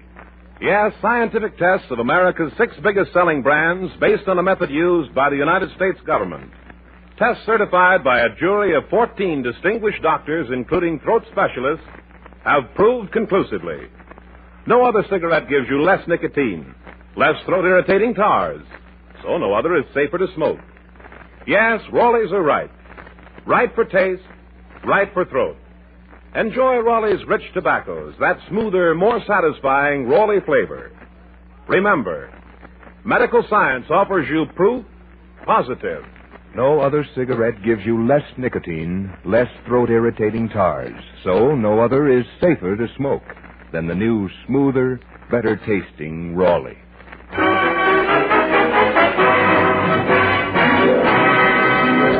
And now our lovely Anita Ellis will sing Strange Love.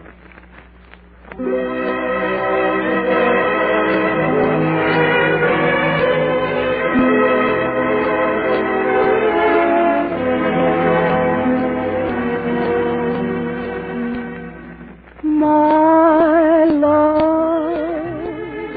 is surely a strange love, but strangely I don't want to change my love.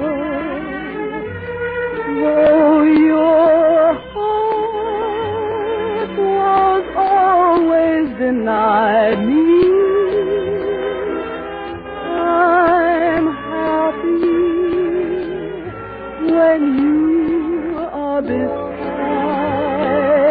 me.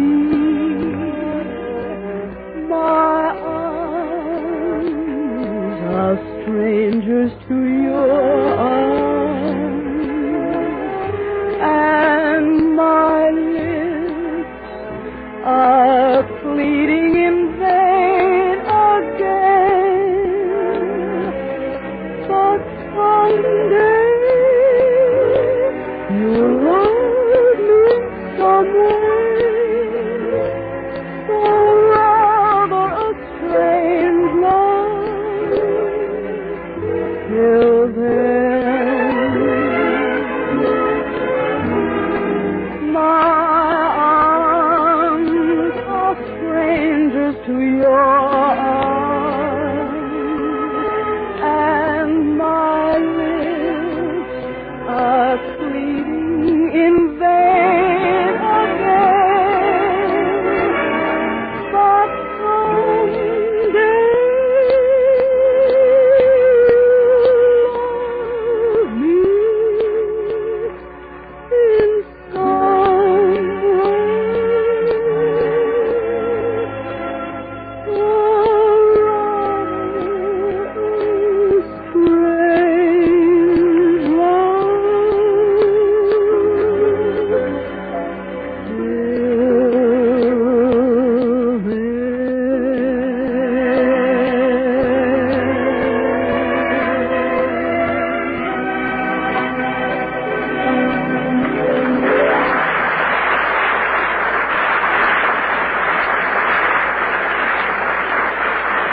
Thank you, Anita.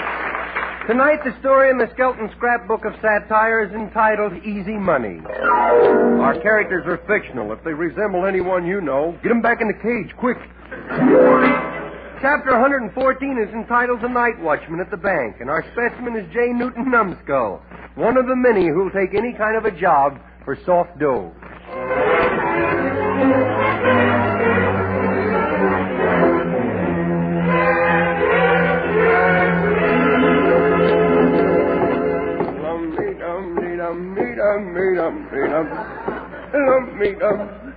Well, I'm working as a night watchman, and just think, only a few months ago I was putting guys as a lieutenant and me, making them walk on guard duty. Uh-oh, somebody's at the door. I hope it ain't a robber. I look a mess, I do. Uh-oh, they're trying to break in the bank. I know it. Where's my gun? Where's my gun? It's not in that pocket. It's not in that pocket. Maybe it's in my back pocket. Yep, there it is.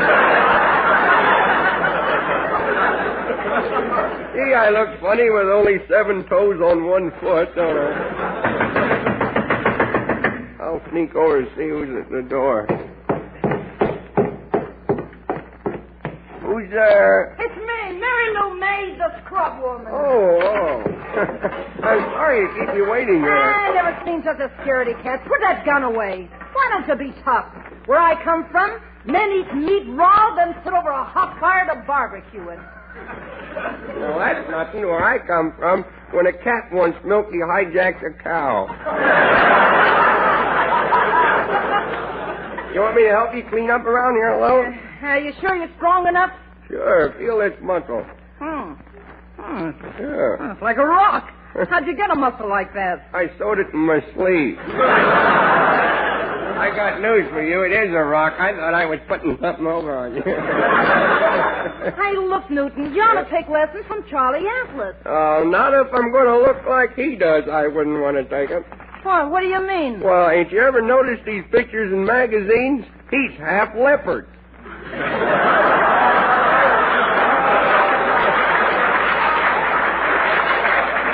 That ain't for me, you know. You know, Newton, you're kind of cute. Now, don't start that stuff again. I'm in no mood for that dilly-dally. You better get busy and clean up this floor around here.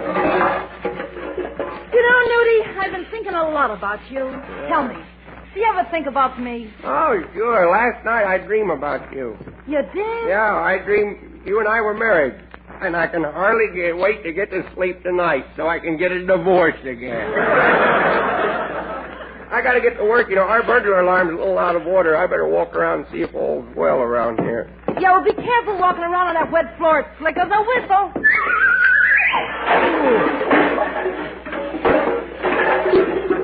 I just blew it. Hey, I'm sorry I flattened your bucket out there. Hey, that's funny. A big black car just pulled into the alley. You know, that broken burglar alarm worries me. Really? Why, a man could come right in and rob this bank. No. Yeah, but look, someone's climbing in the window.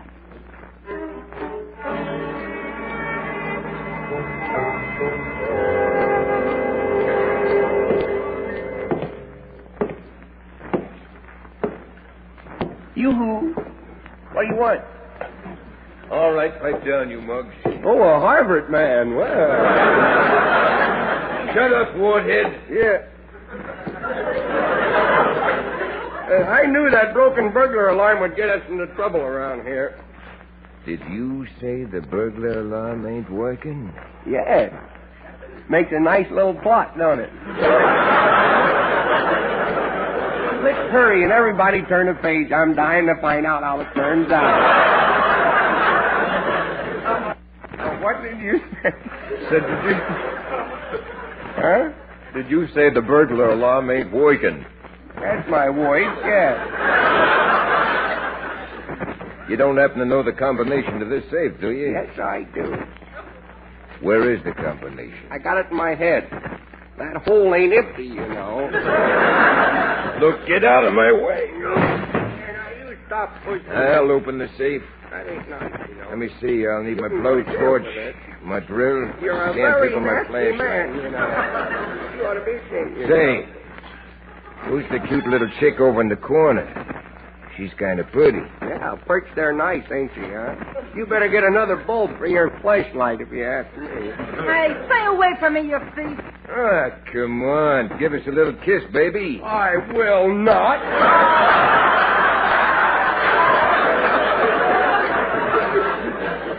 You'll have to speak to my mother. Come on. Give me a little kiss, will Hey, you? Newton, he's trying to kiss me. Well, ain't you going to stop him? No, he deserves to be punished. Look, Sugar, let me grab the loot out of this bank, and then we'll take it on the lam together. No, I'm happy here. Well, Newton, look, ain't you going to fight him? I sure am, just as soon as I assume my favorite position. Now. Get up off your back. You're yellow. Well, that's better than being black and blue. Here, I'll blow him a police whistle and get some help in here. Hey, look, he's getting away. Yo, don't yell so loud. He might come back, you know. I'll stop him. I'll throw this cuspidor at him. Well, we knocked him cold, didn't we, huh? We? What did you have to do with it? That was my head you threw at him there. You know, cuspidors don't have ears, you know.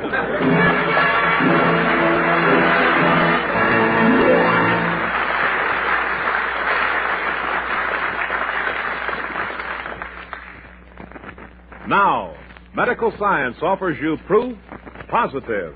No other leading cigarette gives you less nicotine, less throat-irritating tars than the new, smoother, better-tasting Raleigh.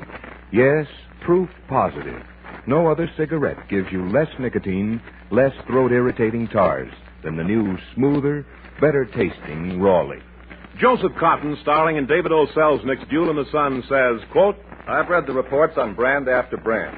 I'm convinced medical science has proved no other cigarette gives you less nicotine, less throat-irritating tars, thus no other is safer to smoke. I'd rather have a Raleigh.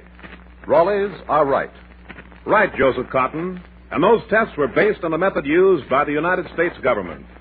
So enjoy Raleigh's rich tobaccos, that more satisfying Raleigh flavor. Remember, medical science offers you proof positive. No other cigarette gives you less nicotine, less throat-irritating tars. So, no other is safer to smoke than the new, smoother, better-tasting Raleigh. Tonight, David Forrester and his orchestra play Lovers.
Thank you very much, David Forrester. Chapter 116 of Easy Money is entitled Junior Executives.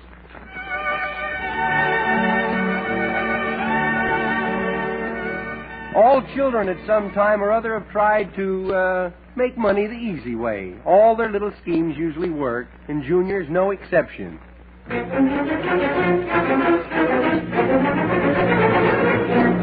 Jumpy dum, jumpy dum, jumpy dum. I'm going to pull a commando raid in the icebox. I'm going to raid the icebox. From the halls of Grandma's bungalow to the kitchen further down. I open up the icebox door and goodness, look what's there.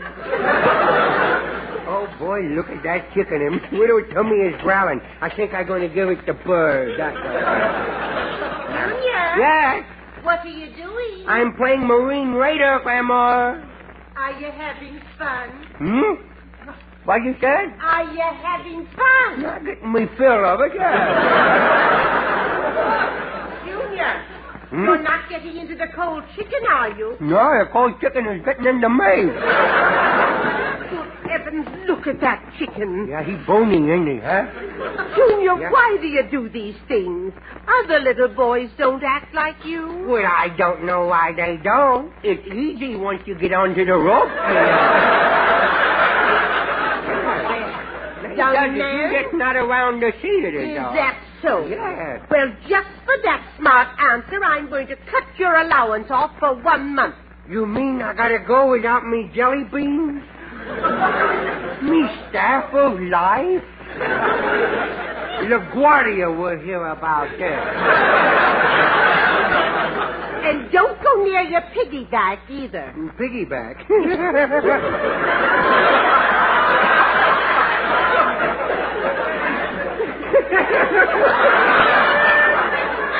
Is your piggyback, is that like a piggy bank? Is that piggy bank? You heard what I said. I said don't go near your piggy bank either. Yeah. Well, me piggyback is in the red after last night, you know.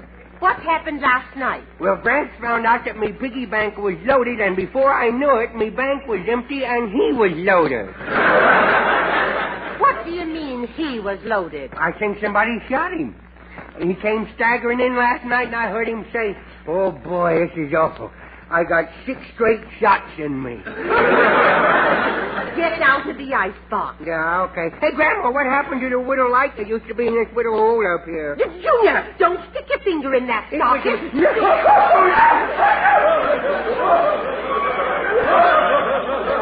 What? Here goes Donna. Junior, are you all right? Yeah, I will be as soon as me nose stops blinking on and off. Oh, go outside and play. I'm sorry, kiddo. No playing for me. I'm going to go to work. I'm going to open up a lemonade stand out in the front yard. Just a minute. Yep. Where did you get the lemons? You know that lemon tree in Norm Thalen's backyard? Yes. Well, you never know it now. Did you steal them off the tree? No, I pick up a few off the ground, you know. You didn't shake them off the tree first. You pretty smart for an old gal, ain't you? No. Well, it so happens Mr. Thalen told me I could have all the lemons I wanted. Oh. But don't let it happen again. Okay, I gotta go mix me lemonade now. Hey, I'm gonna make some pink lemonade. You know where I could get some bloodshot lemons, Lemonade, I'm going to sell some lemonade. I'm going to sell some lemonade. Oh, now first I'll take this beef pan. Oh, good, it's already got some water in it. I just tossed in a couple of lemons and stir it up real well. Yeah, boy, oh, goodness, I'm fresh out of sugar. I use salt instead. It looks the same anyhow. Nobody ever be able to tell the difference. Now, let's see. 1 box of salt. There, now that ought to be enough there. Now I'm going to taste that.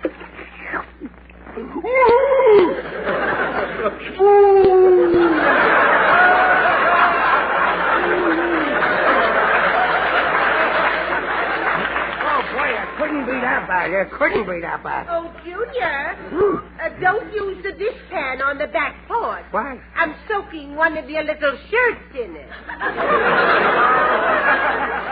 Now she tells me. Well, I gotta carry this out to me stand anyhow. I got too much money invested now. There it is. Lemonade, ice cold lemonade. There now. Lemonade. Oh, there's Mr. Fowler coming from next door. I'm going to make him my first customer. Well, Junior, hello. Ah, shut up. You buy something, move along, kiddo. Well, Junior, what have you there? A lemonade. How much is it? It's 5 cents for the small glass and 3 cents for the big glass. Why does the small glass cost more? Because it still has some mayonnaise in it. Well, I'll take a big glass if you don't mind. I don't mind, but you will. Well, here's your 3 cents. Thank you. And there's also a penny cover charge, you know. A penny cover charge? Yeah, if you drink this stuff, I gotta cover you up, you know. Can't let you around here molding up the place. You know? Oh, Junior, you're always kidding. You just keep laughing, fatso, that's all. This is pretty wicked stuff, and medical science could give you proof positive on it. Well, here's looking at you. Here you go. Hey, that's a nice shade of purple you're turning on. Did you take this stuff? Yeah, is there anything it needs? Yes, a stomach pump. Hey, where you going? Going to the house to get a chaser. Oh, goodness, I hope he don't put me staying off bounds. Here comes a lady customer. Well, what are you selling, young man? Sort of a liquid atomic bomb. Oh, it's lemonade. Is it good? Is it good? The last customer went away raving about it. Do you really recommend it? Yeah, you know how Coca-Cola's deposit refreshes? Yes. This stuff is a dead stop. Sounds interesting. May I have a glass? Yeah, is you over 21? Yes, why? Well, I don't want to get in bad with the law, you know. Have you invested much in this business? Oh, I'd say I got my shirt in it, if you ask me. In that case, give me a glass. Here you are. Now, brace yourself, kiddo. Well, here goes. Oh! Yeah, get up off of the sidewalk. You give me Stan a bad reputation. Get out of here. Get up out of there. Lucy, good heavens, the lady fainted. Yeah. Why don't you do something for her? How do you think she got down there to begin with? Are you all right, dear? Here, let me Get her up out of You there. better make him pour that stuff out. He's liable to poison the whole neighborhood. Junior, let me taste that lemonade. No, Grandma. If you don't let me taste that, I'm going to faint you. Well, if I let you, you're going to hang me. That's what you do. Oh, you should whip him within an inch of your life. He does all right without any suggestions from you, Kitty. Let me see how this tastes. Oh, good heavens. You look awful silly with me shirt hanging out of your kisser there. That does it, Junior. Now, Oh, well, I guess I'm not the only fellow who went in business for himself and then took a beating in the end, you know.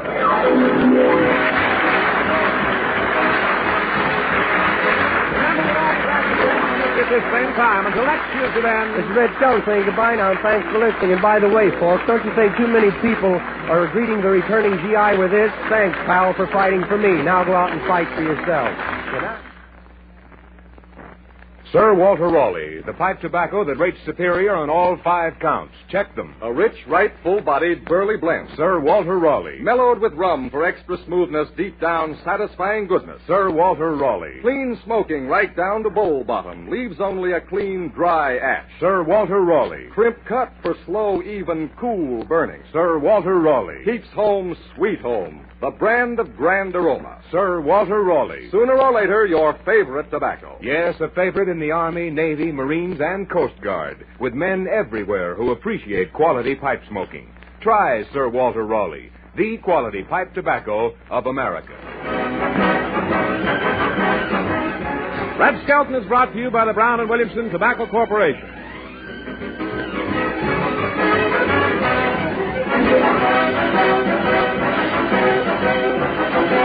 This is NBC, the National Broadcasting Company. Now, medical science offers you proof positive. No other leading cigarette gives you less nicotine, less throat-irritating tars than the new smoother, better-tasting Raleigh. Yes, proof positive. No other cigarette gives you less nicotine, less throat-irritating tars than the new smoother, better-tasting Raleigh.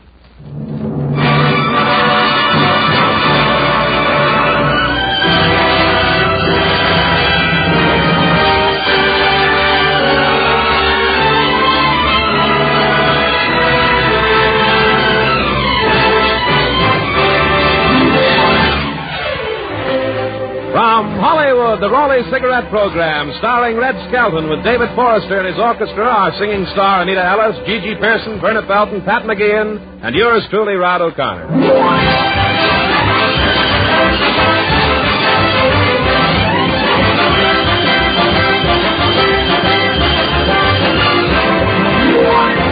It's a pleasure to bring you Metro Goldwyn Mayer's popular comedian and the star of the Raleigh Cigarette Program, Red Skelton.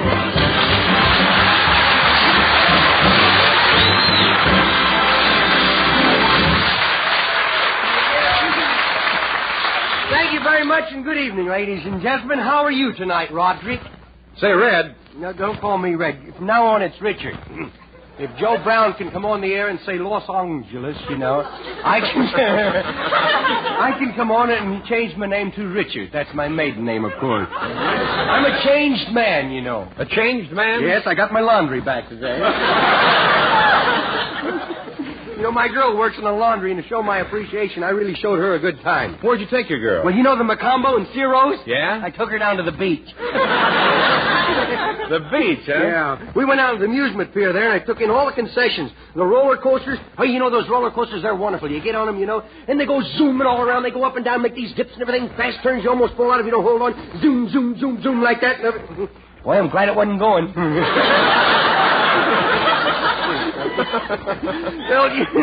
Well, we went from the roller coaster to the Tunnel of Love, the Fun House, the Tunnel of Love, the merry-go-round, the Tunnel of Love. Well, how come you went through the Tunnel of Love so many times? Well, you know how dark it is in there. Yeah? Well, I want to see my fourth...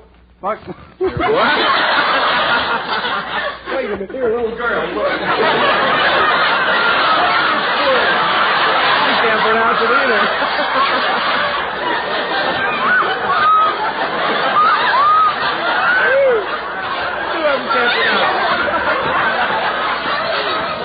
What do you expect me to say? I don't know. Phosphorescent, is that what it is? Yes, sir. I guess that's it. Phosphorescent. Yeah. You know how dark it is in those Tunnel Loves? Yeah? I like to see my radium watch light up.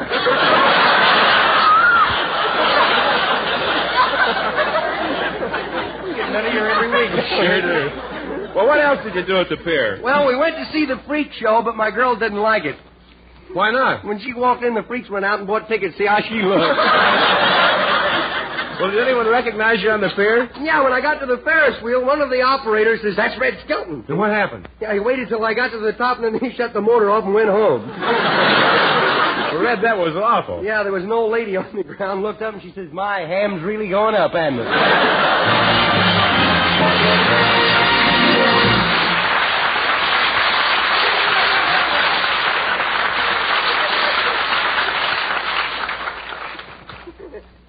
Now, medical science offers you proof positive.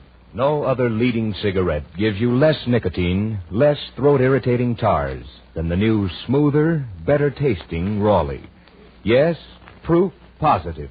No other cigarette gives you less nicotine, less throat-irritating tars than the new smoother, better-tasting Raleigh. Yes, scientific tests of America's 6 biggest-selling brands based on a method used by the United States government. Tests certified by a jury of 14 distinguished doctors, including throat specialists, have proved conclusively no other cigarette gives you less nicotine, less throat-irritating tars. So no other is safer to smoke. Yes, Raleighs are right. Right for taste, right for throat. Enjoy Raleigh's rich tobaccos, that smoother, more satisfying Raleigh flavor. Remember, medical science offers you proof positive. No other cigarette gives you less nicotine, less throat-irritating tars. So no other is safer to smoke than the new smoother, better-tasting Raleigh.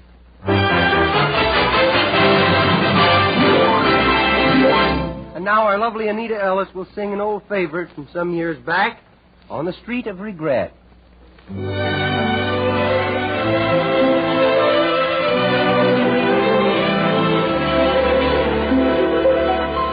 When you're alone on the street of regret, and your eyes are dim and your cheeks are wet, when you know you've been wrong and it's too late to mend, just stumble along, wondering where you will end when you're alone with your dreams of the past, and you realize what love means at last. Just remember the glory of love, oh sweet story, when you're alone on the street of regret. Happiness comes and happiness goes, the why or the wherefore nobody knows. One day we love, one day we hate. How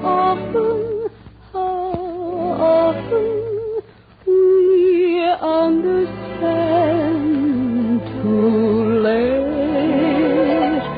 When you're alone with your dreams of the past, and you realize what love means at last.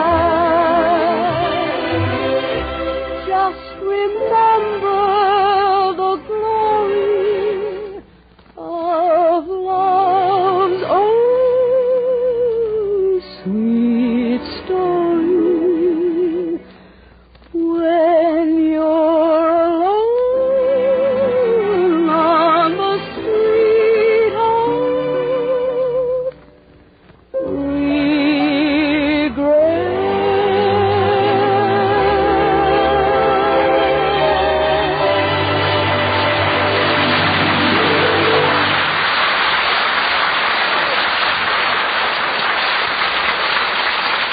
Thank you, Anita. And now we turn the page of the Skelton scrapbook of satire to a story entitled Old Letters in Trouble. Our characters are fictional. If there's any similarity to persons you know, you'd better get new friends quick.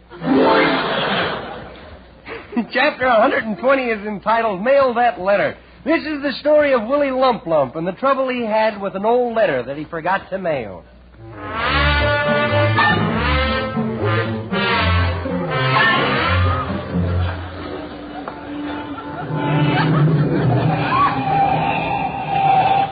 Well, I made it home, anyway. I better put the old jalopy in the garage, I guess. Who closed that door? You know, doors are getting easier to drive through every day. I guess that green lumber we're getting. Better be quiet so my wife won't hear me. I won't use the door. I'll climb through the window. The same guy must have closed the window. Willie, is that you? The very idea of you coming in at this hour. Do you know what time it is? I don't even know what day it is.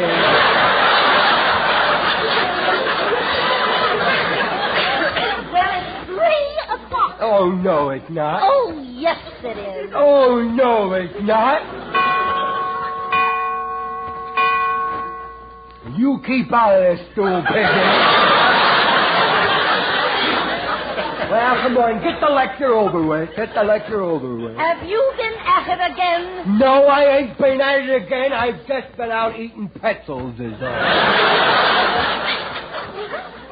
All you've had is pretzels? That's all, just pretzels. Of course, I had something to dunk them in, of course.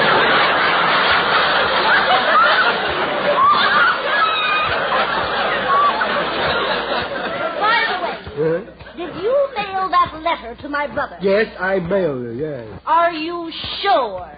Oh, I'm sure. How could you mail it when I see it sticking out of your pocket? How do you know it's not his answer to you? Details. Always details. Well, before you go to bed, I want you to mail that letter. At this hour of the night? The fresh air will do you good. It's windy enough in here when you open that big trap.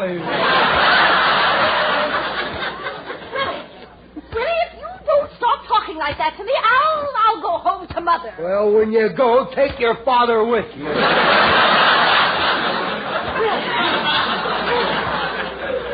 Willie, for the last... Oh, shut up!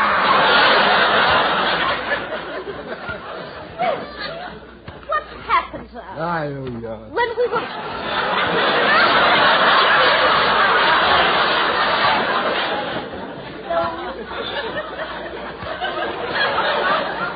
When we were first married, you never used to go out at night. I know, but that's before I learned how to get out of that straitjacket, you know. Learned how to pick the lock on my shackles, too. Oh, sometimes I wonder why I married you. Because you were the only one at the Lonely Heart Club who could read my writing. Look, I'm sleepy. I'm going to bed. Well, you're not going to sleep until you mail that letter. All right. Where's my clothes? Where'd you put my clothes? They're on you. Always hiding things from me. And why don't you take that outfit to the cleaner? Oh, that benzene they dunk you in pretty strong stuff, you know. Willie, you're supposed to take the suit off when they clean it. Well, I don't. This way we'll both shrink together. Hey, where'd you move the doorknob to? I can't reach it. Well, get up off your hands and knees. Oh, all right. I'll be right back. Someday I'll fix her, but the last thing I do...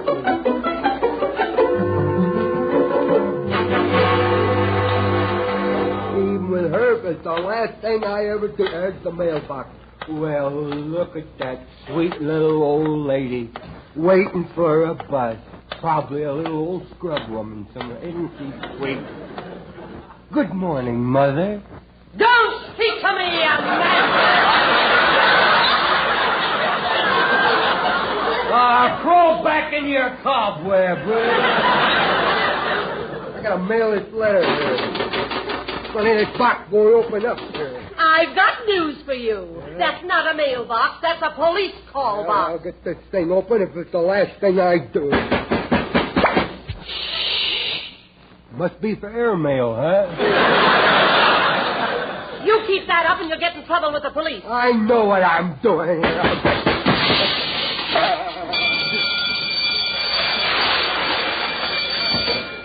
I think I tilted it. You hear that siren? Yeah, it sounds like my old college song it does. Alice, what's the trouble here? Officer, this man turned in the alarm. You're a tattletale. Oh, he did he? Well, buddy, you better have a good reason for ringing that alarm. Well, I just heard a shot coming from that house over there. Come on, fellas. All right, men, all together now. Keep your guns drawn. We'll break the door down. Boy, they go in that house like it was for rent, don't they? Oh, mister, what's going on in there? There's some gangsters hiding in that house over there. Well, what do the gangsters look like? Oh, they look about like I do. Oh, how horrible!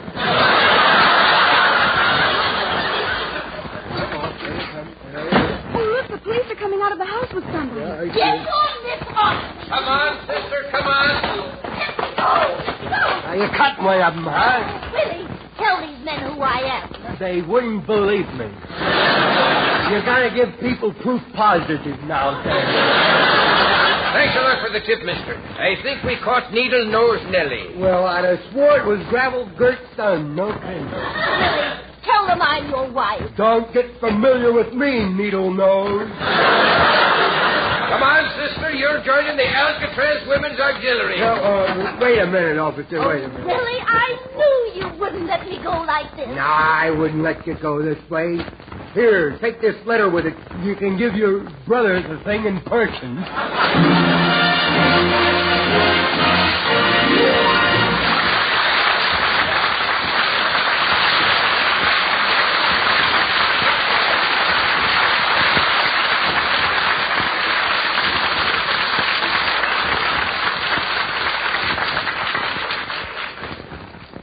Now, medical science offers you proof positive. No other leading cigarette gives you less nicotine, less throat-irritating tars than the new, smoother, better-tasting Raleigh. Yes, proof positive.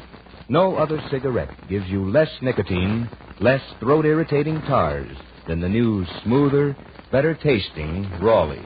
Hank Greenberg, Detroit Tigers home run king, says, quote, No hocus pocus here. I've read the reports. Medical science has proved no other cigarette gives you less nicotine, less throat-irritating tars. Thus, no other is safer to smoke. Knowing the facts, I recommend Raleigh's.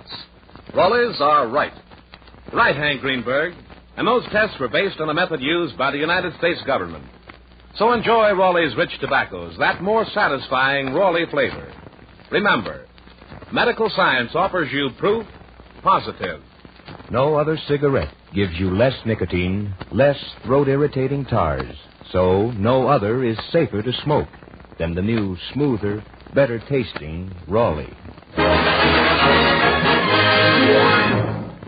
Ladies and gentlemen, I'm proud to say that music critics have paid tribute to our David Forrester and his music and courage to give radio listeners better music on variety programs. And now David Forrester and his orchestra goes into the symphonic field and plays the overture to the great classic,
Thank you very much, David. Chapter 121 is entitled Little Bitty Mailmen.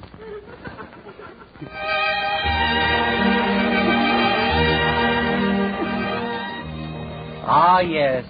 Love letters in the attic. And Junior's got 'em.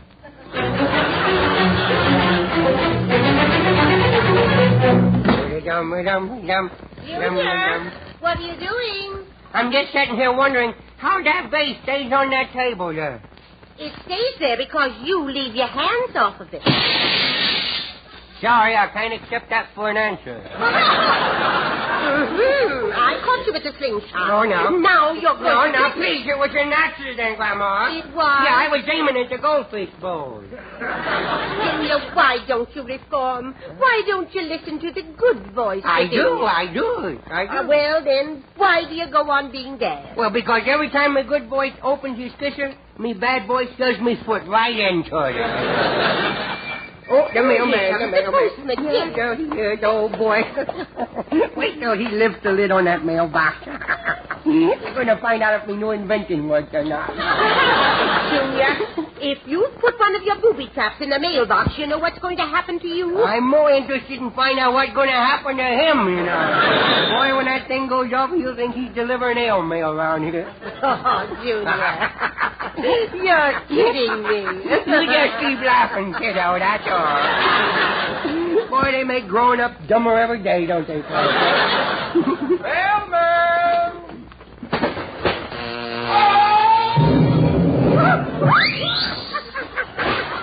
Oh, boy, look at him sail through the air like a neon sign. Look out. That's it. You go up to your room. Okay, don't whip me. Don't hit me up.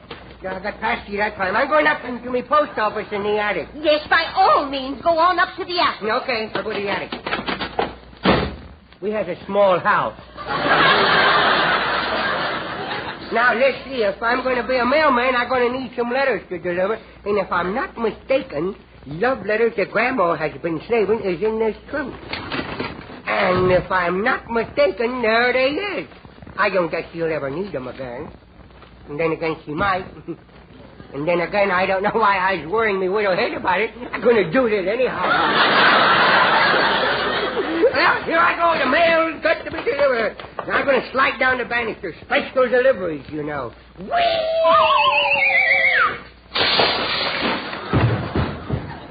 Junior, what happened? You know that lamp at the store sent out on approval? Yes? You just bought it.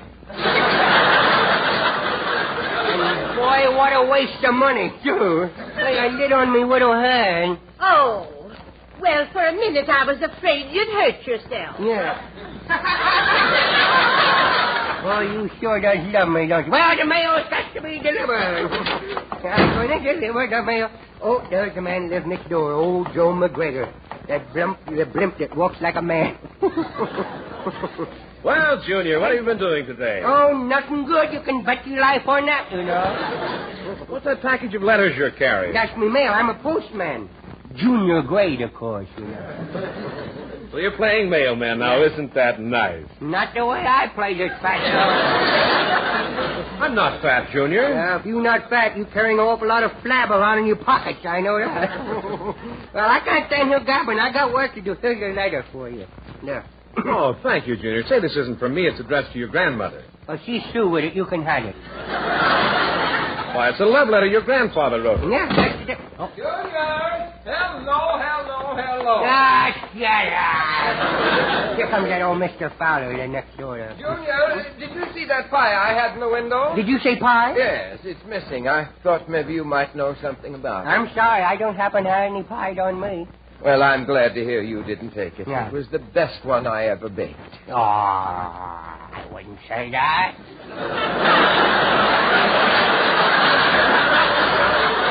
I tasted better, you know. So, you admit you swiped it? No, I didn't swipe it. I just walking past the window, and all of a sudden, it falls into me widow mitt. You know pies do that. It just fell into your hand. Yeah, of course, I had to coax it with a little pole, you know. Is there anything safe around this neighborhood? Yeah, castor oil. You can put that up there. Now, if you'll cool down, I got a letter for you. Why, this belongs to your grandmother. Yeah, you can have it. Junior, don't you know it's wrong to read other people's mail? You should read these letters. They're strange. Go ahead. You should read the one where Grandpa asked Grandma to get married and let him alone. The old guy could really write. Say, McGregor, maybe we should buy Junior a box of candy to eat while we read all of these letters. There's some more upstairs. Well, maybe he'd rather have a quart of ice cream. Oh, I'll run up and get Or some more. a big piece of chocolate. Well, hurry and make up your mind. My mouth is watering so much I'm drowning myself. I say, listen to this. Let me see. Oh, keep your hands off. I can read it. Stop fighting. Go on, read it. Dearest Verna, my pigeon, my dove, my nightingale, my swallow. Boy, that old boy really gave her the bird, didn't he? It says, tell me the 3 words that will send me out of this world. I know what that is. Go shoot yourself. That'll do it. And get a load of this. Marry me and we'll settle down in a cottage small by a waterfall. And he kept his promise. That's our place. A shack by a sewer. Oh, imagine the old man writing this. Yeah. Imagine that morning.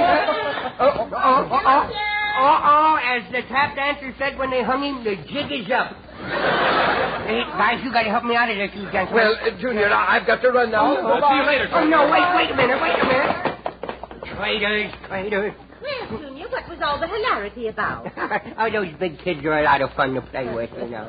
What do you have in your hand? Nothing. Just some... Junior, my old love letters. Well, how do you suppose they got there?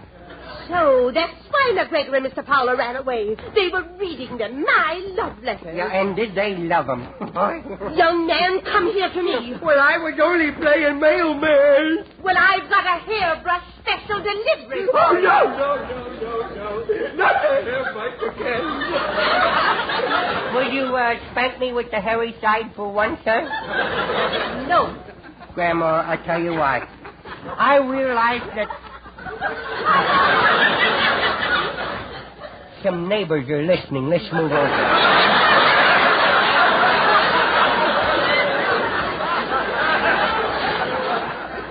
Grandma, I realize that I had done wrong, and that I had a whipping coming toward me.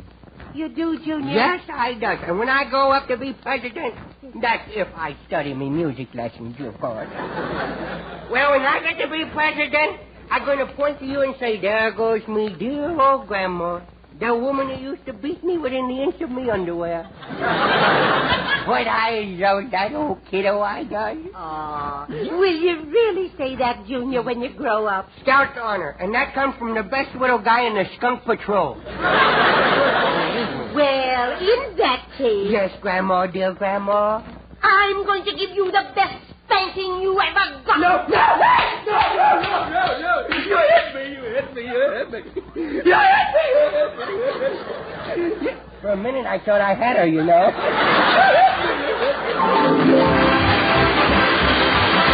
Remember, we'll all be back with you next Tuesday at the same time. Red Skelton, David Forrester and his orchestra, Anita Ellis, Verna Felton, Gigi Pearson, Pat McGeehan, and yours truly, Rod O'Connor. Until next Tuesday, then. This is Red Skelton saying goodbye now. Thanks for listening. Brown and Williamson invite you to other good listening throughout the week. Hear Hildegard tomorrow night in the new Penguin Room, and People Are Funny with Art Linkletter Friday night. Return with Red Skelton next Tuesday. Red Skelton is heard in this program through the courtesy of Metro Goldwyn Mayer. Sir Walter Raleigh, the pipe tobacco that rates superior on all 5 counts. Check them. A rich, ripe, full-bodied, burley blend. Sir Walter Raleigh. Mellowed with rum for extra smoothness. Deep down, satisfying goodness. Sir Walter Raleigh. Clean smoking right down to bowl bottom. Leaves only a clean, dry ash. Sir Walter Raleigh. Slow, even, cool burning. Sir Walter Raleigh. Keeps home sweet home. The brand of grand aroma. Sir Walter Raleigh. Sooner or later, your favorite tobacco. Yes, a favorite in the Army, Navy, Marines, and Coast Guard, with men everywhere who appreciate quality pipe smoking. Try Sir Walter Raleigh, the quality pipe tobacco of America. Red Skelton is brought to you by the Brown and Williamson Tobacco Corporation.